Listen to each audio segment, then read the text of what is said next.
Good morning. Welcome to the Courtroom Files Live. We're starting this morning in Fulton County, Georgia, where Judge Morrow is running through his criminal docket today. Was on our list of offers. So I'm not sure. Okay.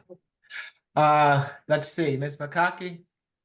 Yes, Your Honor. I do see that it says to be announced, so I need to confer with Deputy Falk to see what she wanted that offer to be. I do believe she'll be joining us in a few minutes.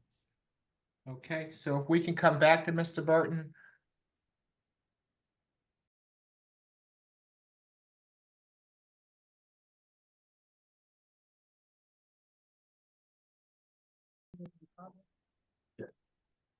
We can go to position number 13, Mr. Well. Your Honor, that's going to be a negotiated plea. Okay, tell me again what number that is. 13. 13, Caldwell. Okay, thank you.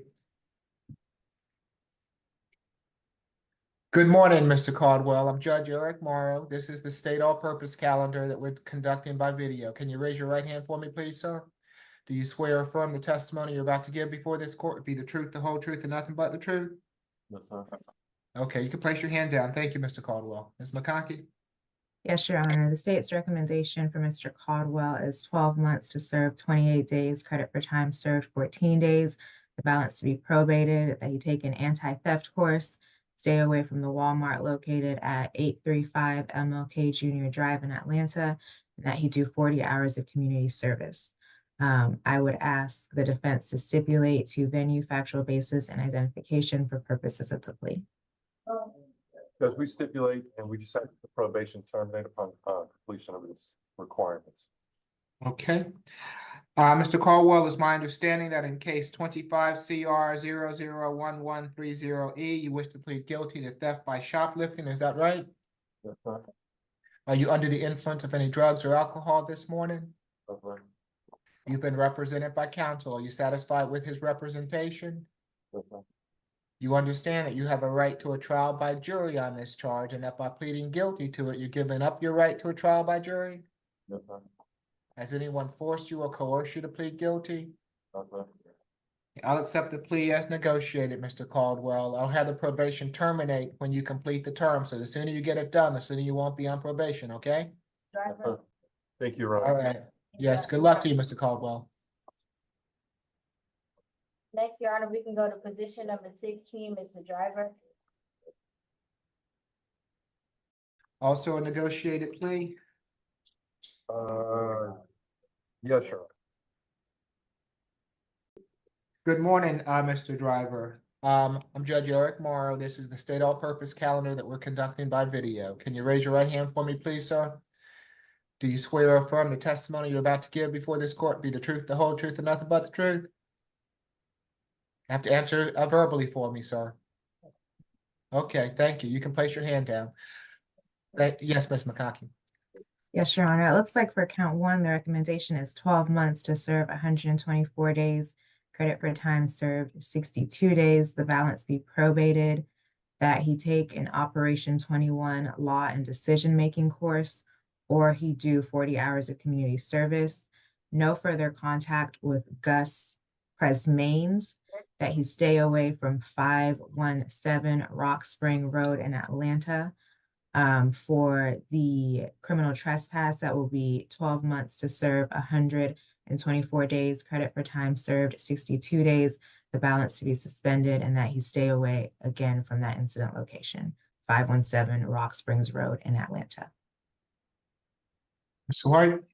Your Honor, we stipulate, we ask that he do the 40 hours of community service and ask that the probation terminate once he completes that community service. And we would just object to that probation terminating, Your Honor. I'm gonna have it go non-reporting, okay? Mr. Driver, it's my understanding that in case 25 CR 001196A, you wish to plead guilty to aggravated stalking and criminal trespass. Is that right? Yeah. Okay. Are you under the influence of any drugs or alcohol this morning, Mr. Driver? No. You've been represented by counsel. Are you satisfied with what he's done for you? Yes. You understand that you have a right to a trial by jury on these charges, and that by pleading guilty to them, you're giving up your right to a trial by jury? Has anyone forced or coerced you to plead guilty? No. Okay, I'll accept the plea as negotiated, Mr. Driver. When you complete the 40 hours of community service, the probation will go to a non-reporting status. So the sooner you get it done, the sooner you won't be on reporting probation and have to pay those fees, okay? All right, good luck to you, sir. Next, Your Honor, we can go to position number 28, Mr. James Lewis. Okay. And this is also gonna be a negotiated plea? Yes, Your Honor. Good morning, Mr. Jean Lewis. I'm Judge Eric Morrow. This is the state all-purpose calendar that we're conducting by video. Thank you for raising your hand for me, Mr. Jean Lewis. Do you swear or affirm the testimony you're about to give before this court be the truth, the whole truth, and nothing but the truth? Okay, you can place your hand down. Thank you, sir. Ms. McConkey?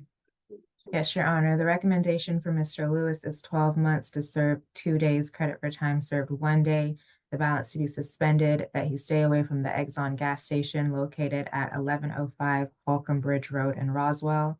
I would just ask the defense to stipulate to venue, factual basis, and identification. We do stipulate that. Mr. Jean Lewis, it's my understanding that in case 23 CR 008452J, you wish to plead guilty to criminal trespass, is that right? Yes, Your Honor. Are you under the influence of any drugs or alcohol this morning? No, Your Honor. You've been represented by counsel. Are you satisfied with his representation? Yes, Your Honor. You understand that you have a right to a trial by jury on this charge, and that by pleading guilty to it, you're giving up that right? Yes, Your Honor. Has anyone forced or coerced you to plead guilty?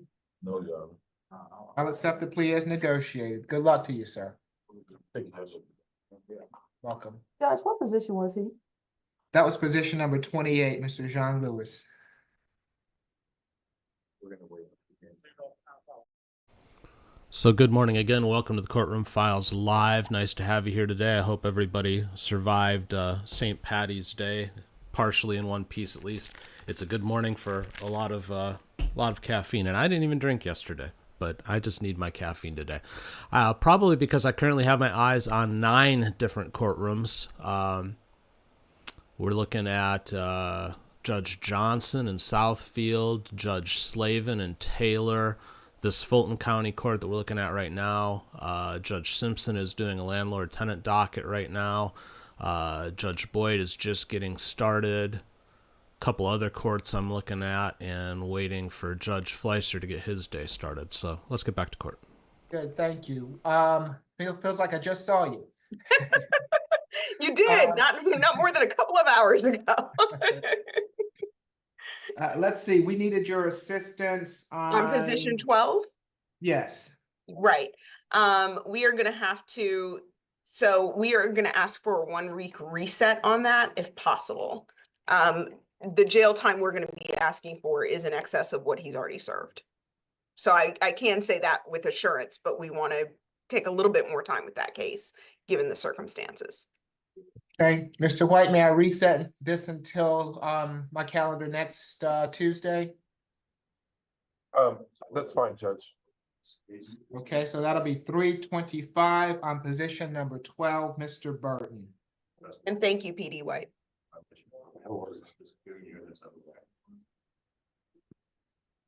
And thank you, Your Honor, for the extension. Yes. Let's see, where would you like to go next? Judge, we can do position number 38, Presley. Okay. I have down that this is a conflict case. Oh, Ms. McLeod, good morning. Good morning, Your Honor. What are we gonna do with Ms. Presley this morning? This is a negotiated plea, Your Honor. Okay, very good. Good morning, Ms. Presley. I'm Judge Eric Morrow. This is the state all-purpose calendar that we're conducting by video. Can you raise your right hand for me, please, ma'am? Do you swear or affirm the testimony you're about to give before this court be the truth, the whole truth, and nothing but the truth? Okay, you're gonna have to speak up for me, Ms. Presley. Okay, thank you. Ms. McConkey, you can put your hand down, Ms. Presley. Thank you. The recommendation for Ms. Presley is 12 months to serve 30 days, credit for time served 15 days. The balance to be suspended, that she stay away from 434 Cooper Street Southwest in Atlanta. I would ask the defense to stipulate to venue, factual basis, and identification. We do so stipulate. Okay, Ms. Presley, it's my understanding that in case 25 CR 001133G, you wish to plead guilty to theft of service, is that right? Yes, sir. Are you under the influence of any drugs or alcohol this morning? No, sir. You've been represented by Ms. McLeod. Are you happy with what she's done for you? Yes, sir. You understand that you have a right to a trial by jury on this charge, and that by pleading guilty to it, you're giving up that right? Yes, sir. Has anyone forced you or coerced you to plead guilty? No, sir. I'll accept the plea as negotiated, Ms. Presley. Good luck to you, ma'am. Yes, and Your Honor, my client tells me that she would, if it is possible, if she could have a social worker visit because she could use some help with housing, but of course, we don't want that to delay her release. Okay, so I'm happy to have a social worker visit with her. So if we can make those arrangements through the PD's office to assist her with housing, I'd appreciate it. Thank you, Your Honor. Okay, Your Honor, that concludes my business before the court this morning. May I be excused? yes, will I see you this afternoon, Ms. McLeod? I don't know yet, Your Honor, but it is possible. Okay, I'll see you then if so. If not, you have a good rest of your day. You too, Your Honor. Thank you. Thank you. I think that was 30.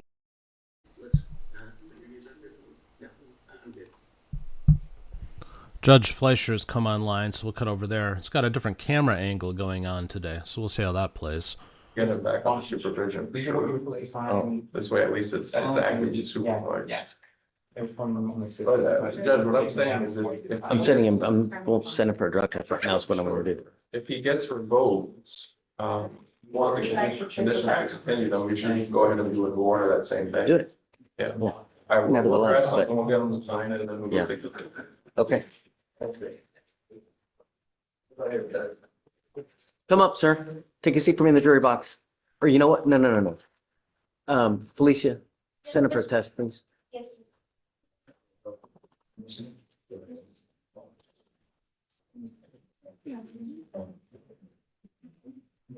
Rand, do you have an arraignment? Judge, we're waiting for an interpreter, even though What's the other objection? You go ahead, I made the choice. She speaks Spanish. Okay. Yeah, let's wait for, Okay, yeah, usually they come here pretty quick. As soon as they get here, we'll do it. thank you. Sure, Okay. of course. Vic, you ready? Yes, Judge. Let's go. All right, Judge, first one is page 11, the pause. Isaiah, come on up.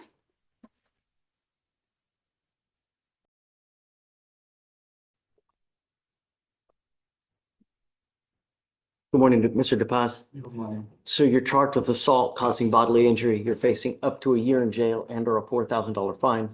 We're going to do probable cause. You have the right to remain silent. Anything you say can or will be used against you. You have the right to have an attorney present. If you cannot afford one, one will be appointed to you, sir. Yes, sir. Oh, thank you. Okay. On March 10th, 2025, at approximately 12:18 p.m., a school resource officer responded to a security officer needing assistance in LaPorte High School. Upon arrival, the defendant was placed in the security resources office after a physical altercation. The defendant stated he was upset with the complainant because the complainant had mistreated his sister in the past. The defendant confronted the complainant and struck the complainant with a closed fist on his face. The defendant was observed on school CCTV walking up to the complainant and punching him with a closed fist, and shortly after, the complainant fell to the ground. The complainant did not show signs of confrontation towards the defendant. The complainant was observed with multiple lacerations on his lower lip and a missing tooth from being struck in the face. The complainant was also observed with a swollen jaw and bleeding from his mouth, and the complainant felt pain. I have spoken to the family of the complainant, He's had to have his jaw wired shut. His jaw was broken on both sides of his face. Serious bodily injury? I don't believe that would rise the level of serious bodily injury because it's not permanent disfigurement because he will heal eventually, but it will take 6 to 9 weeks. Mr. DePaz, I'm going to find that there's probable cause to go forward with the case. I'm ordering you now as a condition of your bond not to consume alcohol, illegal drugs, unprescribed controlled medication. I'm going to randomly test you. If I find that you're smoking weed, if I find that you're using alcohol, I will put you in jail. You will get your degree with me. Do you understand? You are now not to go back to LaPorte High School. I'm ordering you not to go back. I don't want this person to live in fear, so you're not to go back there. Do you understand? Yes, If sir. I find that you become a danger to my community, I only have one place for you. Yes, sir. You're not to be in possession of weapons as well. You were what, 17? Yes, sir. Okay, I will provide you a lawyer today. I'm sending you for a drug test. I want to know what, if anything, is going to be in your system. You're to take a test and you're to come back and then I'll have you speak to a lawyer. Yes, sir. If you don't go take the test, if you don't come back, I will issue a warrant for your arrest. Yes, sir. I need your problem. You got out of jail because we gave you a free bond. You're not going to get another one if you're a danger to my community. Yes, You sir. understand? I'm not causing. Okay, And Judge, did you say no contact with the complaining witness? Correct. Okay. but don't worry, don't file anything because I'm going to have him supervised. Okay. All right, so just reach out to the MAC for him, please, and then I'm going to send him for a test right now. Okay. All right, go ahead and sign. Next judge is page, sorry, 15, Ibarra, come on up. That's awful. That sucks.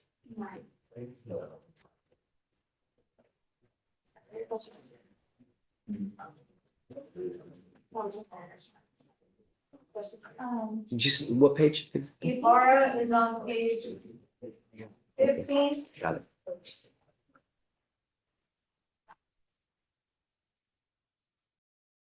Good morning, Mr. Ibarra. Good morning, sir. So you're charged with unlawful carrying of a weapon. You're facing up to a year in jail and or a $4,000 fine. We're going to do probable cause. You have the right to remain silent. Anything you say can and will be used against you. You have the right to have an attorney present. If you cannot afford one, one will be appointed to you, sir. Judge, this is a under 21 UCW. I can still read you the facts if you would like. Okay. On March 3rd, 2025, an officer was dispatched to a shooting. The officer found the defendant in a back alleyway with a gunshot wound to his leg. The defendant had a mesh backpack in his possession at the time and was able to see that there was a black handgun inside. The caliber of the handgun matched shell casings located on the ground next to the defendant.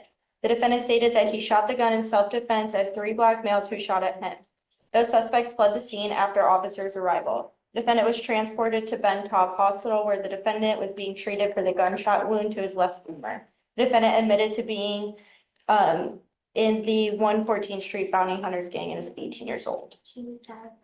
Okay, so was it really that, did he shoot himself or do we know that someone else shot? We do not know. We So- know that the casings on scene match the caliber of the handgun that he had, but we don't know if he had shot himself and he stated he was being shot at by other people as well. So it's unclear. So the only allegation is that he's underage, essentially. Okay. Mr. Ibarra, I'm going to find that there's no probable cause to go forward in your case. You need to be very careful. You get but one life. You know, God forbid something happens where you have a gun and you use it, and then you end up getting charged with something. You've gotten shot in the leg now. I mean, luckily it's not somewhere else. It could be life ending. Sir. When you hang with dogs or when you're bad places in the middle of the night, really, do something with your life. Get into school, graduate, get some knowledge. Sir. Take a seat with me. Judge, for Mr. DePaz, it was no contract. Yeah, no contact, no weapons, no drugs, no alcohol. And then random UAs. Yes, Judge. Oh, Back to.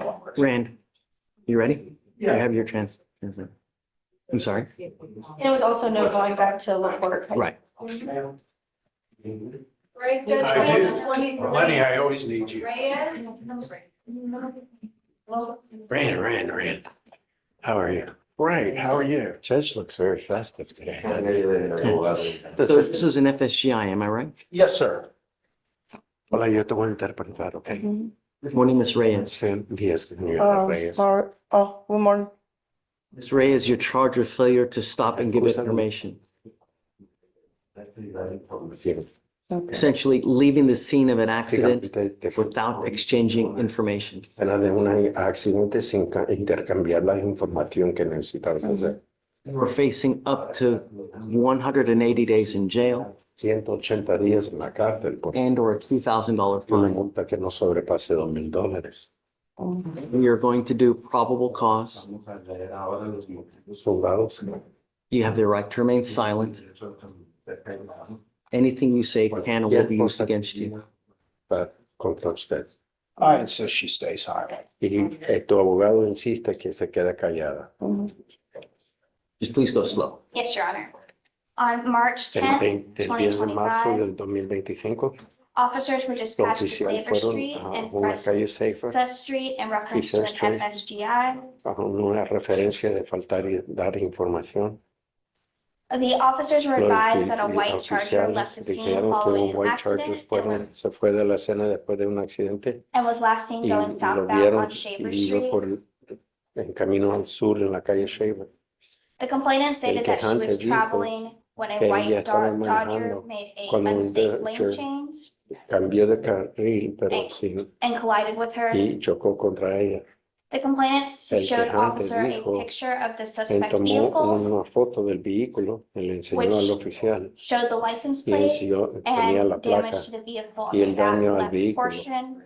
The complainant El estimated that the quejante damage was dijo que around él $1,000. está estimando que costó como $1,000 en reparación. Officers ran the Y los vehicle and oficiales found the registered vieron la owner to placa be y Juan Maneno. encontraron que el dueño era Juan Meneno. The officer located the vehicle at the apartment complex Encontraron that the el vehicle was vehículo registered en to. los apartamentos a donde estaba registrado The officer met with y Juan el and his oficial wife, who is habló the con Juan y defendant. la esposa que es el acusado.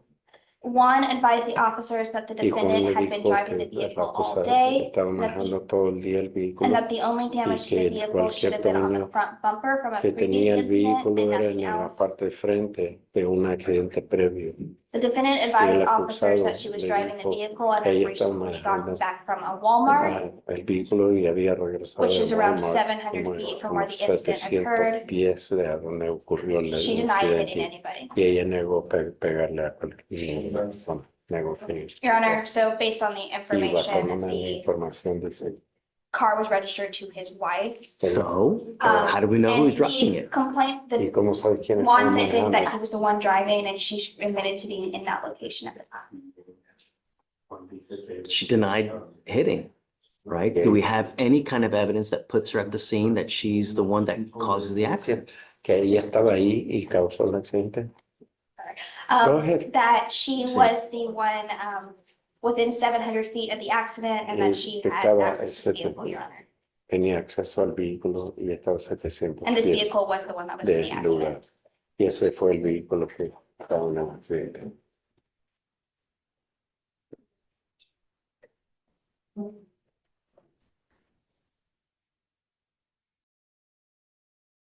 Did you say that the husband said that she was driving it? She was Que driving el it all day. Your esposo Honor. dijo que estaba manejando, statement. dice que sí. Do you want to add anything? Did you want to say anything? No, well, Yeah, yeah, two yeah, things, yeah. Judge. Number Dice one, there dos. was no evidence that No hay she was, evidencia. as you mentioned, there was no evidence that she was ella driving the estaba vehicle. And just because she had the vehicle all day does Solo not mean she dice was porque driving tenía el it. vehículo ese día. For example, No when I'm sure my significa daughter's que estaba home, manejando. I'm sure, Porque cuando, and she's por using one of our ejemplo, vehicles, I'm sure that mi hija her estaba lunkhead usando, boyfriend is probably driving it the majority of the vehículo time. puede ser que Additionally, el this novio de vehicle mi hija is estaba insured. manejando. Ahora el vehículo está- There's never been tiene any su- está report of asegurado. anyone, but people had consent to drive it, driving it. That defense is not going to be erased, so this is Y an eso- insured incident. It's just, Es un incidente you got A, you got C, but you don't have B. I mean, I just don't think that, A ver, officer could have gone to Walmart, pull video, see her coming out, other pueden ir a Walmart a ver si cameras anywhere else. I don't know, but I just, no hay I prueba. don't think there's enough. Okay, You know? stressed. All right, I'm gonna find no probable cause in your case, Va a ma'am. encontrar que hay motivos fundados para mantenerte. Please be careful when you're driving. Ten cuidado con If you're going to drive, do not drive unless you have a valid license no manejes. and liability insurance in your name. Y seguro. Do you understand? ¿Entendido? Okay, all right. And she does. Yes. For the court's edification. Thanks, Jen. Always great seeing you, and I apologize on the record for calling it my future son-in-law is a lunkhead, in case that goes anywhere. I forgot it's being videoed. All right, take care. DePaz, I keep forgetting.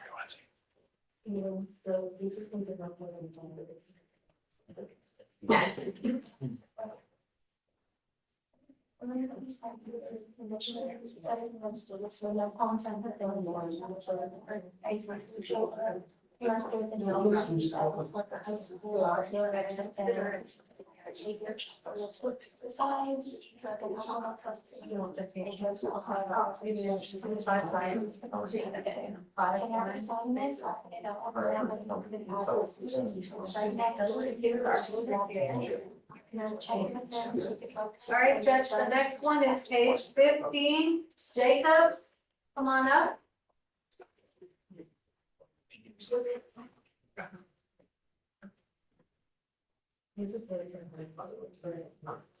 I'll wait for, I do, and if they don't follow. Hey. It has. I don't play down here anymore. I don't blame They play me in the felony court, so. Yes, sir. you. So you were retained on this case, correct? Have you filed an attorney of record yet? Yeah, I did that this morning. Are you, Ms. Jacobs? Yes, sir. Ma'am, you're charged of failure to comply. I guess striking an unattended vehicle. You're facing up to 6 months in jail and or a $2,000 fine. We are going to do probable cause. You have the right to remain silent. Anything you say can or will be used against you. You have the right to have an attorney present. If you cannot afford one, one will be appointed to you. On February 27, 2025, an officer responded to an FSGI call in the HEB parking lot in Houston, Harris County, Texas. The complainant reported that while shopping, her vehicle was backed into by an unknown individual who did not stop. When she returned to her vehicle, a note was left with a license plate number, a witness's phone number, and a statement about the incident. The witness confirmed seeing a vehicle back into the complainant's vehicle and drive off. The witness gave a description of the defendant and her vehicle. On March 4th, 2025, an officer met with the loss prevention manager at HEB and was shown surveillance video from the parking lot, which showed the defendant driving over a curb and parking her vehicle. The defendant did shopping in the store and got back in her vehicle. The defendant began to reverse into the complainant's vehicle. The defendant paused briefly before driving off and exiting the parking lot. Surveillance video clearly showed the defendant as well as the defendant's vehicle's license plate. The officer confirmed the license plate was registered to the vehicle and the registered owner was the defendant. The officer compared the driver's license photo with the surveillance images and positively identified the defendant. The officer called the defendant and the defendant acknowledged he rubbed another car with her bumper. The complainant provided photographs of the damage to her car along with an estimate that the total cost of repair would be $3,009.23. Okay. Ms. Jacobs, I'm going to find that there's sufficient probable cause to go forward with the case. Can you run her license, please? See if she has a valid license. Yes, Judge. I'm ordering you not to drive any vehicle unless you have a valid Texas driver license and liability insurance in your name.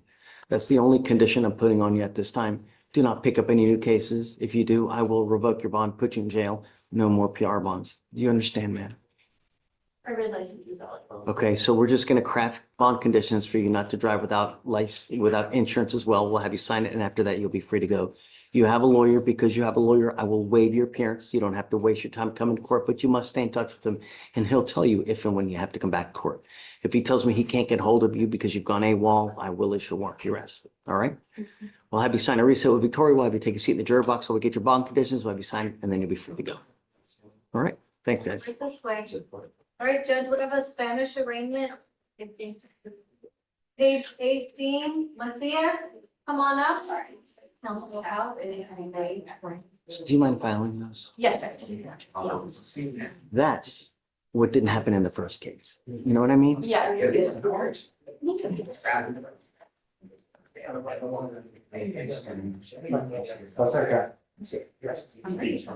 Yo te voy a producir enfrente del juez, ¿ok? Gracias.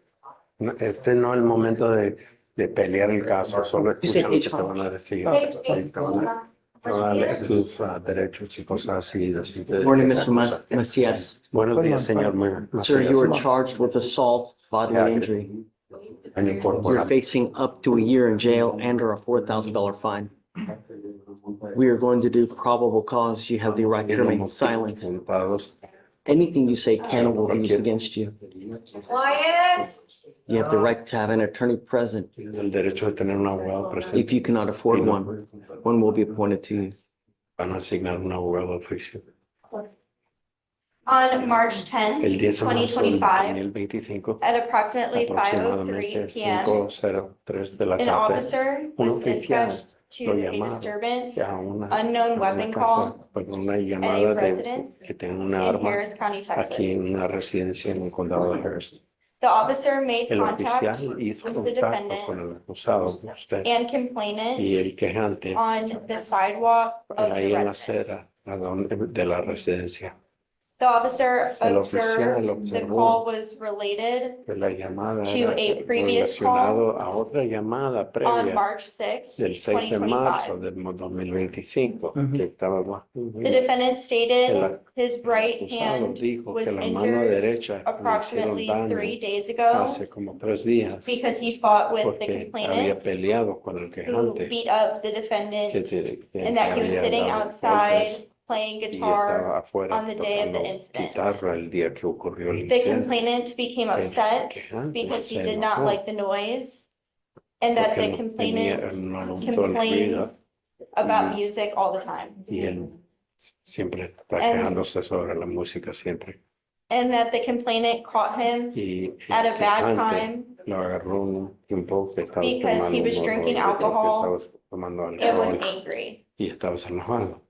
The defendant stated he was tired El of the acusado complainant dijo constantly que bothering estaba him, cansado de que él siempre se está molestando that the complainant deserved to get beat up, y le merecía que and if le dieran una officers paliza released y him, los oficiales he would lo show dejaran them what he ir could do y le by iba a assaulting enseñar the complainant qué ibas a again. hacer por agredirle otra vez.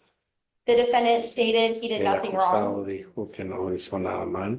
The complainant stated El that on quejante March 6, dijo que el 6 de 2025, marzo del he was 2025 assaulted by lo multiple agredió a males. varios hombres. He was taking out Él the estaba laundry sacando when the su ropa suspect started sucia calling him cuando el sospechoso empezó racial a llamar slurs, un montón de assaulted palabras him, raciales y le and dropped him agredió to the ground. y le tiró al piso. The complainant stated the suspect El punched him quejante on the dijo right que side of el his face sospechoso le pegó with en a la cara closed derecha fist, causing de la pain. cara con un puño, causando He dolor sustained y an le injury dio to his right knee un- and right una hand lesión en la rodilla derecha y la mano derecha. and left side of his torso was Y en el hurt lado as he izquierdo del believed he was torso, kicked. pues parece que él cree que le habían dado una patada. On March 10th, El 10 de 2025, marzo the complainant del stated 2025, one of the suspects antes dijo who attacked que uno de him los sospechosos que le habían on March 6th, atacado el 6 de 2025 marzo de 2025 was at the location. estaba en ese lugar The complainant pointed at the y el defendant quejante le apuntó and stated he had to go to the al hospital acusado due y to le dijo injuries. que tenía que haber ido Did he al hospital. identify him? The defendant was Lo identified with Lo his Mexican identificó voter ID card. con la Yes, the tarjeta de complainant votar pointed at the mexicana. defendant, stating he was the Él one lo who attacked him apuntó on al March. acusado y dijo que él fue quien la atacó. Mr. Macias, I'm going to find that there's sufficient probable cause to go forward with your Yeah. case. I'm ordering you as a condition of your bond not to have any contact with the complaining witness, Que no tengas ningún not to be in possession of weapons, not to go within 200 feet of where he lives or where he works. vive o trabaja. I don't know what your immigration status is, but if you're not in this country with permission and you go to jail and immigration finds you because they sweep it daily, they will put an immigration detainer on you and you will be stuck in custody until this case is over with. And then you get shipped off to immigration, where you'll sit for another 6 to 9 months. I do not want that to happen. Esos 9 meses, And don't es que eso become a danger to my community. I don't care what is going on in your life. I don't care who bothers you. If I find that you pick up another case, you become a danger. Otro It's caso, not gonna go el well for you. peligro a esta comunidad no te va a ir bien. You understand? ¿Entendido? Sí. Yes. Do you have a lawyer today? ¿Tienes un abogado hoy? No lo tengo. No, sir. No, te, I no have don't need to one. hire a lawyer. ¿Tienes la capacidad de contratar un abogado? De momento estoy fracturado, no. At this moment, I have a fracture. Do you have the ability to ¿Tienes hire a lawyer? capacidad de contratar un abogado? ¿Tienes el dinero para contratar un abogado? De momento no. At this moment, no. I'll have you fill out an application. I'll see whether you qualify. llenar una I need to know solicitud. everything about you. I need to know how much money you have in the bank, Todo. what you have money coming in, what kind of property you have, and then I'll take a look. We will create bond conditions for you. Pues va, Did you sí. say that alcohol was a factor in this? Yes, Judge. The defendant Preguntó si stated había he alcohol was en este angry caso. because he Dice was que sí, drinking that porque day. estabas enojado ese día, porque estabas I'm tomando also ese día. not to consume También alcohol, te voy a legal ordenar drugs. que no tomes Test you. Mr. Macias, if I find that you're consuming alcohol, likewise, I will put you in jail. Encuentro que estás tomando Do you alcohol understand? en la cárcel, ¿entendió? Sí. Yes. I will, Deputy Miranda's gonna give an application. I'll have you sign a receipt with Victoria. You'll get, we'll police you for your bond conditions, and then we'll have you take a seat in the Y jury vamos a ver box. si te vamos a dar un abogado de cuando quieres de fianza. Pase allá. Don't worry about filing conditions because All right, Judge, next is page 24. Reynolds, come on up.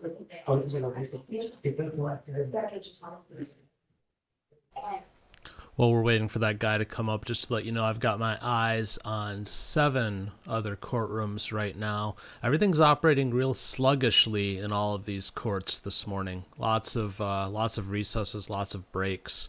But again, yesterday was St. Patty's Day, so maybe people are hungover. But we're going to keep riding with Judge Fleischer for right now. you're facing up to 6 months in jail and or a $2,000 fine. We are going to do probable cause. You have the right to remain silent. Anything you say can and will be used against you. You have the right to have an attorney present. If you cannot afford one, one will be appointed to you, sir. Okay. On March 10th, 2025, officers were patrolling the area of the 13,500 block of Beechnut Street, Harris County, Texas. And they observed a white Hyundai Kona with an aluminum pole stuck to its hood due to a recent crash. A traffic stop. What? A aluminum pole stuck to its hood. An aluminum pole stuck to the hood of a car. Yes, Judge. That's the basis for the stop. Yes. Okay. This is word for word what when I observed a white Hyundai Kona with aluminum pole stuck to its hood, comma, recent crash. I then got behind the vehicle and yeah, finished. Yep. Yeah, keep going, ladies. Okay.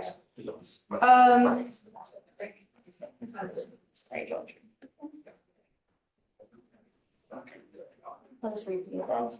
I went back and got behind the vehicle. Behind the vehicle, the officer started speaking with the defendant who admitted to being driving and that he had crashed. The defendant told me that someone swerved into his lane and crashed into the pole. The defendant stated that he already called his record and that he was good to go. The defendant did not show any intentions of going back to the original scene and gave his information. While the officer was talking with the defendant, a security officer told the client that some people flagged him down the street saying that the defendant crashed into multiple parked vehicles and drove off. The officer detained the defendant and went back to the original scene, which was a quarter mile from where the officer found the defendant. Now that adds to it. I mean, that's certainly. The officer spoke with a witness who stated that he was by the front of the apartment when he saw the white vehicle losing control, crash into a pole, and kept on driving while hitting another 2 vehicles. The witness stated that he was going around 60 to 70 miles per hour in a 35-mile-per-hour speed limit zone. This confirmed how the aluminum light pole got stuck to his hood. The witness stated that he did not see anybody else around the vehicle before the incident. The officer spoke with one of the owners of the vehicles that was struck, and she stated that it will be around $200 to fix her vehicle and wants to pursue charges. The complainant of the other pickup vehicle had damages to the back right part of that vehicle, and the complainant stated that the defendant crashed into her vehicle and left without providing information. The defendant left the scene without, okay. At this point, they called intake and then they completed an inventory search of the defendant's vehicle and located a black backpack with 7.4 grams of marijuana, multiple clear plastic bags and scale. Is he under arrest?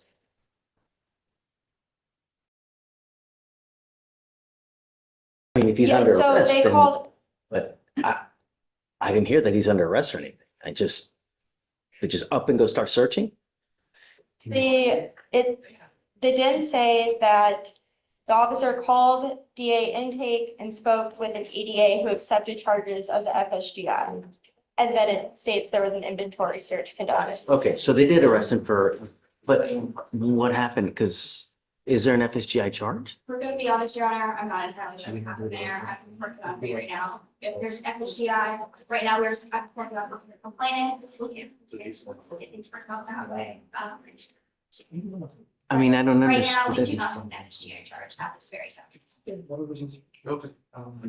Did they accept it or did they not accept? Based on the Jim statement, it says that we accept the charges. So I am trying to see why there's not a charge, but it's not something that I know.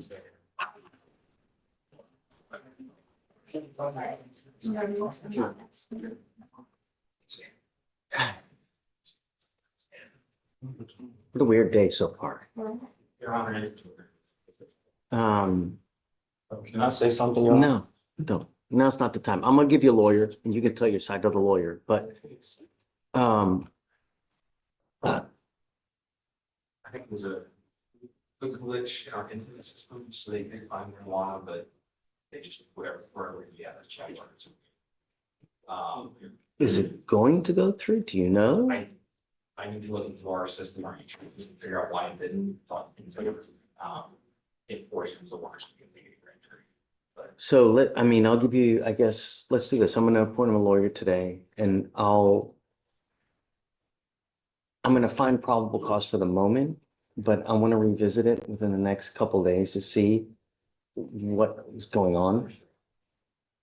And then, all right, so I am gonna find probable cause for now, Mr. Reynolds. Can you look to see if he has a license, please? Yes, Run his Judge. license. How old are you, Mr. Reynolds? I'm 26, sir.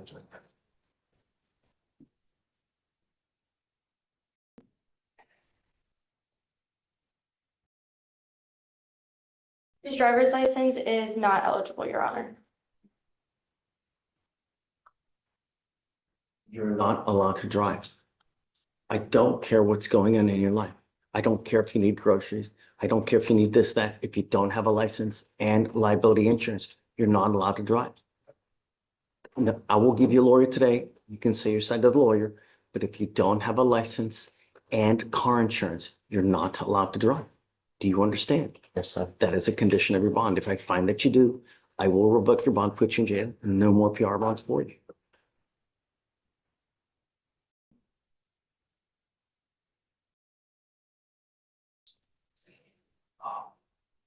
So what I can have you do is I'm gonna have Deputy Miranda give you an application. I'm gonna have you fill it out. I'll have you talk to a lawyer today. But unless you, I guess let's do that. I'll have you talk to the lawyer and then we can revisit the situation after you talk to the lawyer. Please. Thank you, sir. I'm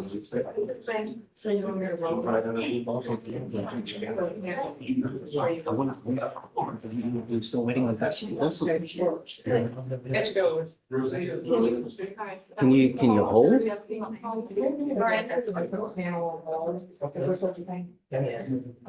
I think it's here. Council for reset? Hey, Vic, no more?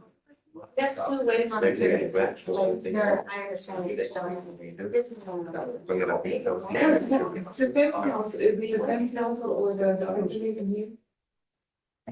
Defendant's here, yeah. Is discovery complete? Hector, are you ready? Yeah. I'm sorry. Yeah, his email was bouncing Maybe back. he'll His send someone email, else. no, his email was bouncing back. I spoke to Dustin yesterday. He's coming. Oh, okay. Ms. Strong,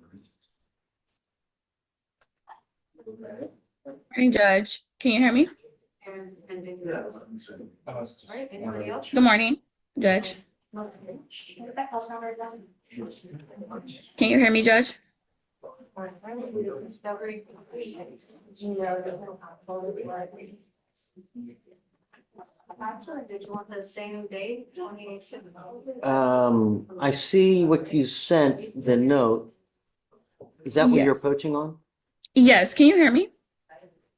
Deputy Miranda, can you hit the button on soundbar? I don't think it's, please. There should be a power button. All right, say something. Can you hear me? Now we can. Thank you so much. Okay, great, Judge. Okay, so I have Mr. Jose Borrego on docket today. Initially, his appearance was waived. However, there was a bond violation report, and he was supposed to show up today because of that, or you're going to revoke his bond. However, because of the last minute change, he was unable to obtain child care. Also, because that violation of him failing to appear for that drug test on February 18th, he was extremely ill. I put a doctor's note in the chat. He was ill, so he went to the doctor the next day on the 19th. He also told me that he contacted pretrial services to let them know that he was ill and unable to make the drug test and for it to be rescheduled. He said he never got a call back for that to be rescheduled, but he says if you don't revoke his bond, he will show up tomorrow. He has obtained child care. He will show up tomorrow, submit to any drug test you need, and we All can right, go from I'll there. roll to tomorrow, Ms. Strong. He'll be there. Thank you, Judge. Okay. Thank you. Bye. Borrego? Yes. Okay. All right. Thank you, Judge. See you. Yes, ma'am. Ready? Judge, Hey, I have a plea, Judge. are you ready? Yes, Judge. Felipe Alvarado. Mr. Alvarado, come up.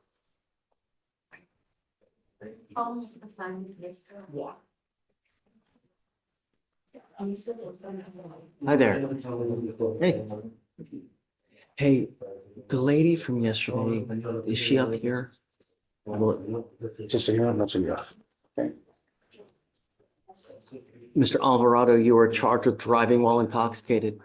You were facing up to 6 months in jail and or a $2,000 fine. You have worked out an agreement where they're offering you 3 days in jail with credit for the 2 days that you have done. You need to understand that this charge will go on your record after today, and it will be there for the rest of your life. From now on, you will be facing a minimum of 30 days in jail for any new cases that you pick up. So no more slaps on the wrist, as it were. You get pulled over from now on, and you have the slightest smell of alcohol in your breath, an officer sees this DWI. It's probably not going to go well for you. Do you understand?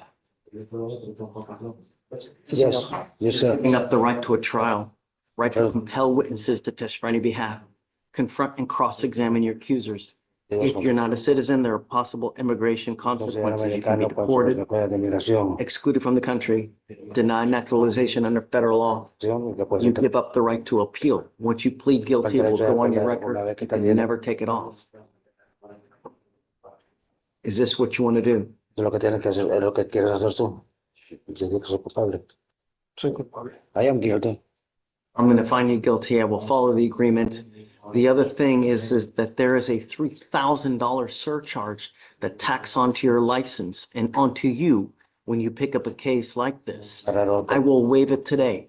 But if you continue to endanger our community, the next time a second offense, it's a $6,000 surcharge. And if you don't pay it, every $100 you owe, you sit 1 day in jail. So get a clue. From now on, if you want to have 32 beers, 52 shots, take an Uber. It's not hard. I am going to suspend your license for 90 days. Do not drive until you get a license. Good luck to you, sir. Thank you. No, he'll pay for this.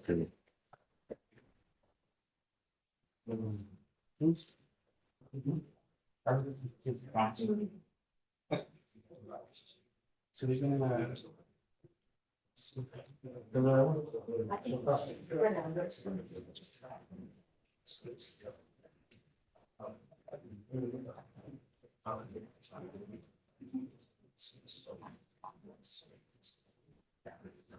Sir, take a seat, please.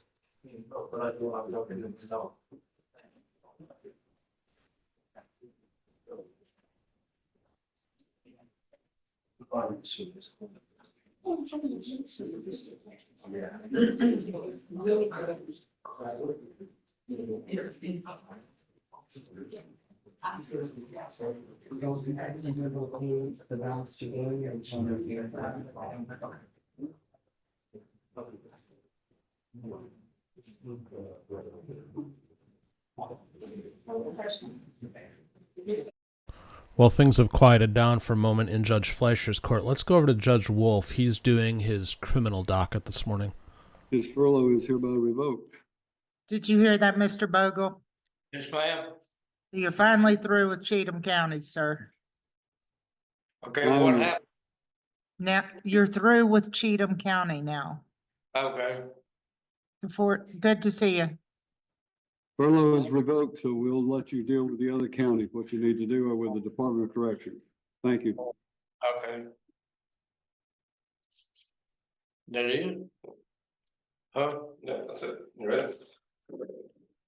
I'm through with Cheatham County. You still have your TDOC down is what you're saying. Okay.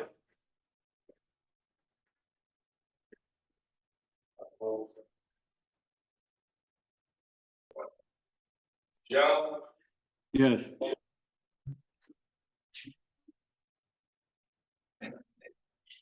Sounds good, sir.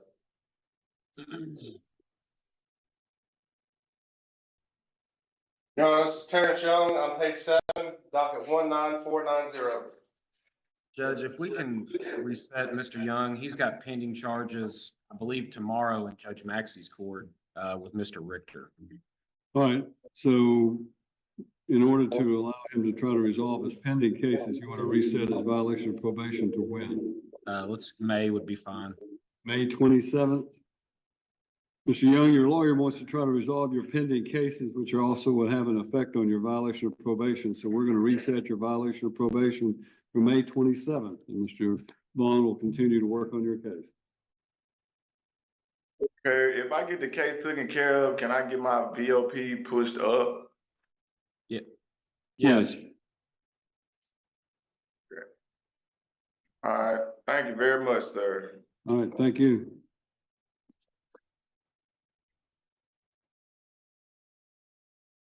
The rest of the names on my list we were already advised need to be brought up. We can handle Mr. Yarber from the first call. All right, Mr. Yarber. Need him again. The docket that I had, Judge, that have been working on indicated that he was in arraignment. I suppose that was last week. He was being supervised out of state, and that officer did not know to be here, so I don't know that the state or anybody can move forward with that today. If we want to just put that in April. All right, so Mr. Yarber, Cornelius Yarber is going to be on April 15th. All right. We have a copy of the docket that shows the All right. And if you'll just advise, we'll allow the public defender to advise Mr. Yarber, we don't need him. We're resetting him for April 15th. Yeah, I'm sorry. What is that?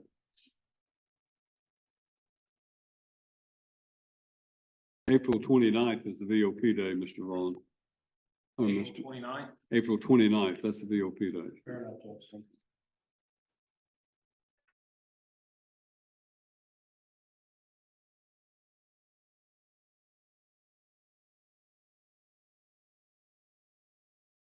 Mr. Sanders, if you can hear me, I need you to unmute your device there so I can hear what you're saying.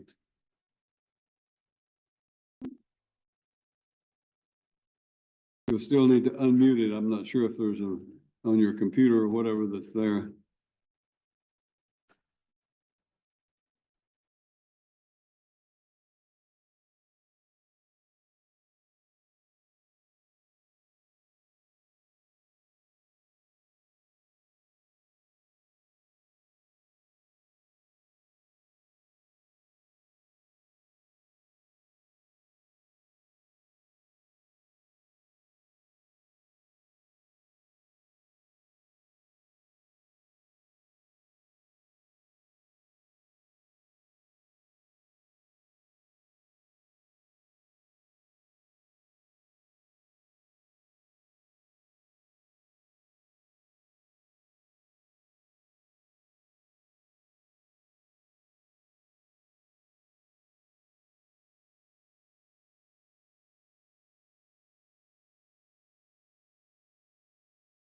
The judge said he wants me to unmute it.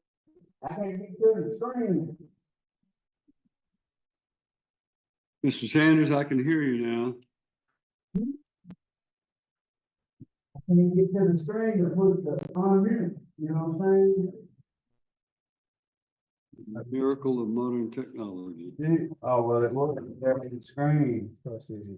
Mr. Sanders can come back in front of the screen. I can hear what he's saying. Mr. Sanders, you have filed a motion or a document with this court stating that I, Brandon Sanders, would like to file a post-trial relief motion to regain lost good days and or hopefully receive a kill sentence, time served.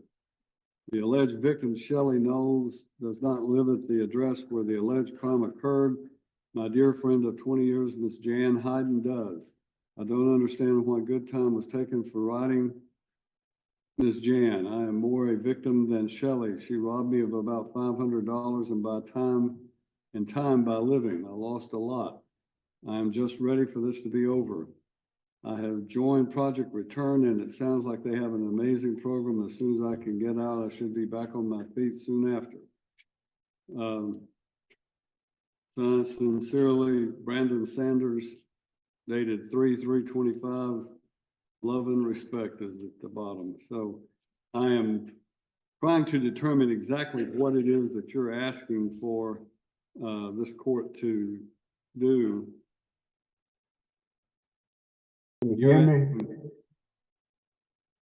Your probation was revoked by Judge Lockhart Mash at a hearing in January of 28th of 2025. And she is the judge that this matter will have to be heard in front of. So I'm going to set you in front of Judge Lockhart Mash for her to determine whether or not there is a basis for any relief that you may seek. And what would be her VOP date? What? May 27th? Your date will be May 27th in front of Judge Lockhart Mash. Yes, sir. Thank you. All right, thank you. Co-host Ellie has entered the studio. Everybody say Anybody good else morning there to at the Ellie. jail that I need to deal with? Your Honor, we have Daniel Bustard. I saw his attorney was in the courtroom now. I didn't know if you wanted to see him.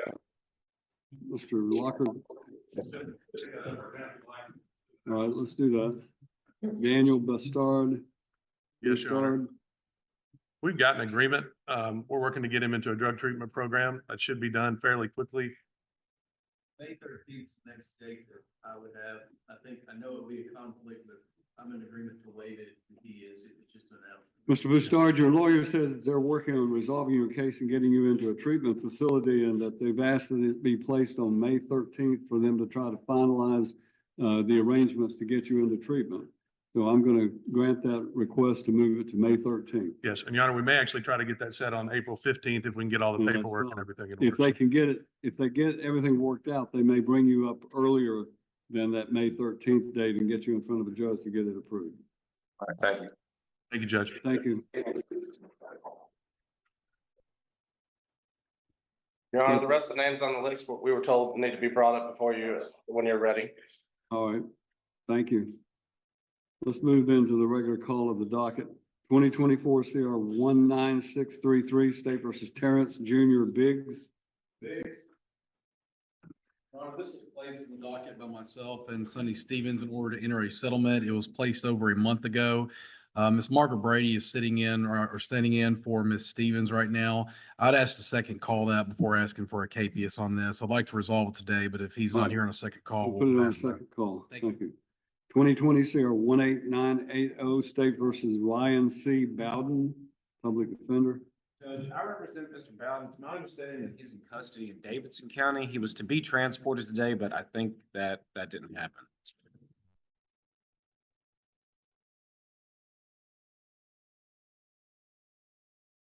All right, so what do you want to do? I would like to, can we put him on an April date and get a transport for him? And I'll come back and, I believe he just wants to put his sentence into effect. April 29th, is that the date? April 29th.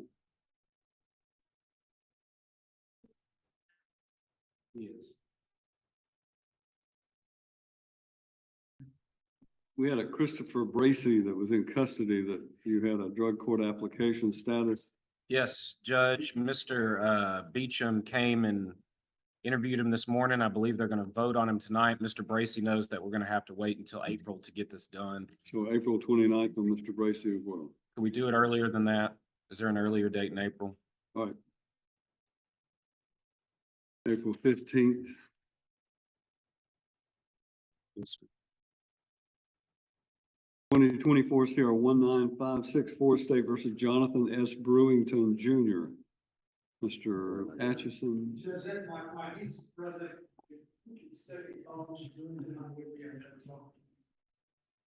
Second call.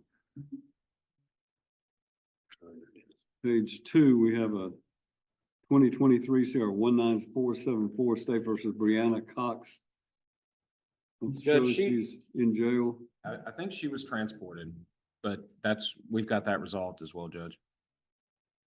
All right, so you're ready for her if they have her? Yes, sir. Let's find out if we've got Ms. Cox in. All right, so we just need to bring her up, then, correct?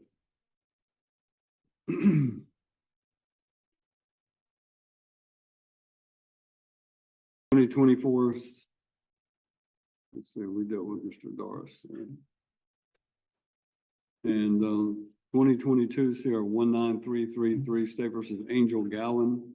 Judge, that's going to be for plea, Your Honor.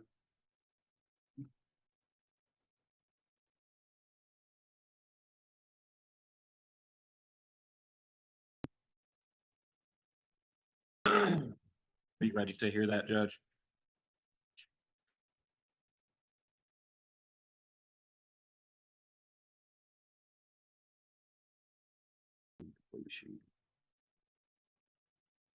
Ms. Gowan is charged with vehicular homicide. This is an older case, but after speaking with General Arnold and General Stevens, we've come to an agreement that this is going to be amended to reckless homicide, a D felony. It'll be 6 years suspended to supervised probation after serving 1 year in the Cheatham County Jail. She does have significant credit for that. And of course, no contact with the victim's family. I believe that she has from 6/20/2022 to 11/7/2022 worth of jail credit. It's a D felony, and as part of the agreement, we're pleading her to 6 years. We understand it's as a range 1, but only the amount of years is out of range, Judge.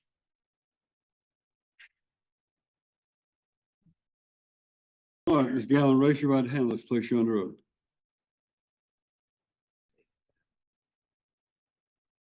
State your full name for the record.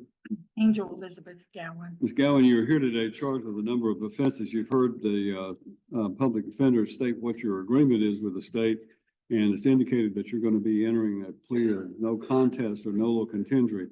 What that means is that you're not going to admit you did anything wrong, but you're not going to deny the state's evidence or not contest it. And as a result, the state will then tell me what their evidence would be if this case went to trial. And that evidence will support a finding of guilt against you in this case. Do you understand that? Yes, sir.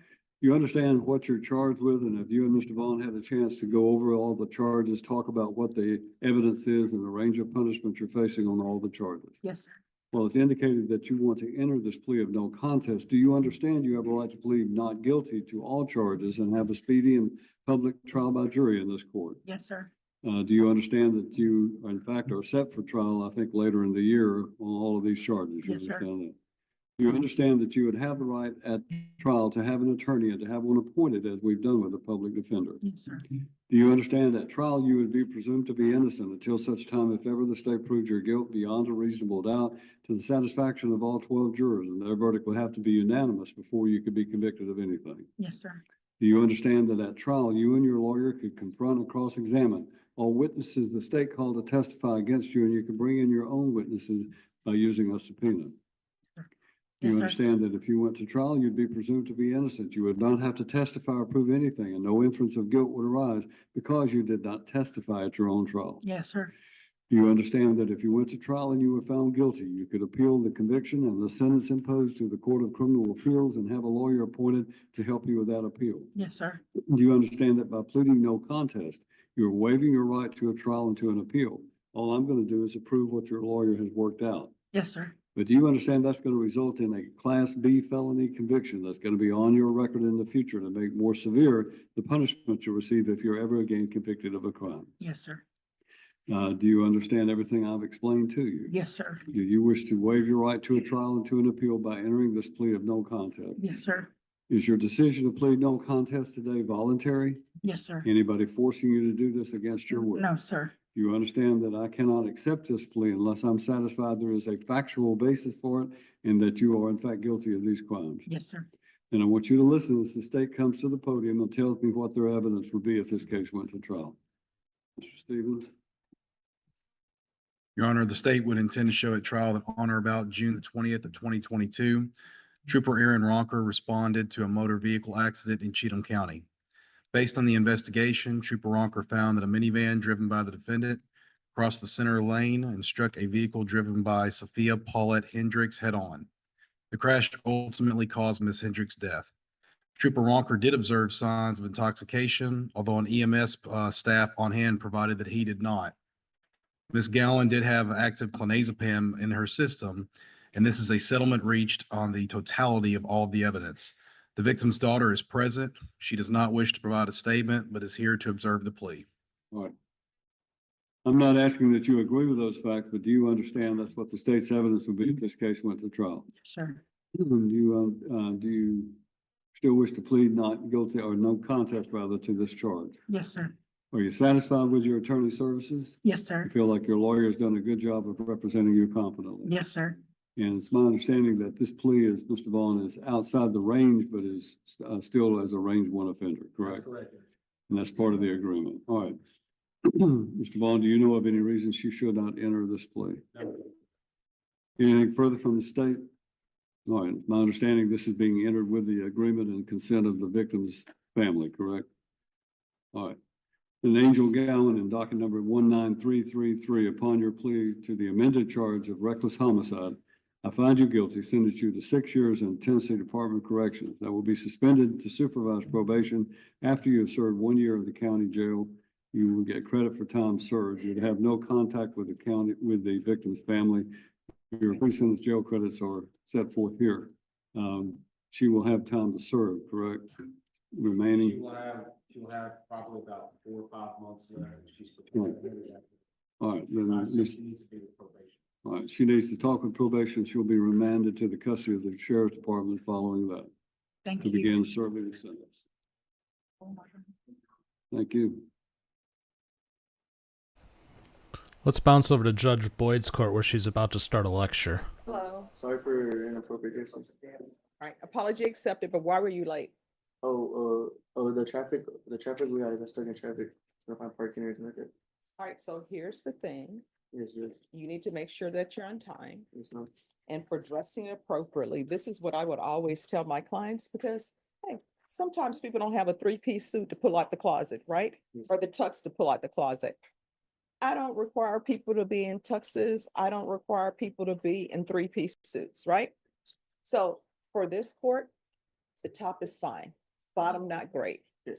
If all you have are jeans, that's fine. Don't do the ripped jeans though.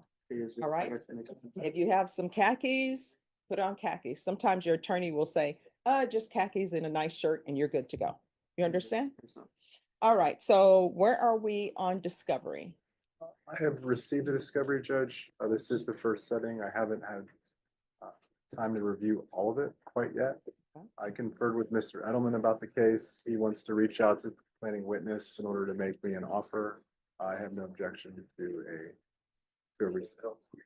All right, so you all need to confer off docket. Ms. Ferguson, I need a 45-day reset for a plea deadline.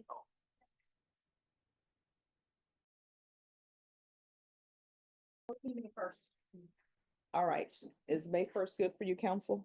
Yes, Your Honor. All right, so May 1st gives you plenty of time to plan, all right? So sorry about that. Oh, no, Appreciate no. you. Thank you so much. Hope you have a nice day, okay? Oh, hey, you know what? I always say whether you have a nice day or not depends 100% on you. Don't let the noise get to you. Appreciate All right. You should listen to the song by Mary J. Blige called Just Fine. you. Just fine. Yeah. I'll listen to it when I get up. All right. I know sometimes You know, there are some young people who've never even heard of Anita Baker. I'm just like, be still my heart. Either I'm very old, like decrepit old. I Or know either, it because of my dad. He'd be listening to it, you know. awesome. Okay, see, you and I we're gonna get along just fine. You know, pull out some Marvin Gaye, pull out some Temptations, you know, some Chuck Berry, Marvin Gaye. some Mary J. Blige, just fine. All right, so, National anthem. yeah. So this is what's gonna happen on May 1st. You're gonna need to come in here and tell me whether or not you've reached an agreement with the state or not, okay? Yeah, for sure. And if this is going to be potentially a PTD, y'all need to already have worked on that beforehand, okay? Thank you. All right, once you sign the reset form, you're excused. Have a great day. You too, man. Thank you. You're welcome. All right, let's bounce back to Judge Wolf now that Judge Boyd is done with her music stylings and lecture, I guess. I don't normally hear her talking about music. I normally hear that from other judges, but you know, maybe she's also watching court streams and figured out she needed up her music game. Anyways. He's been doing really good. And the DA to sign.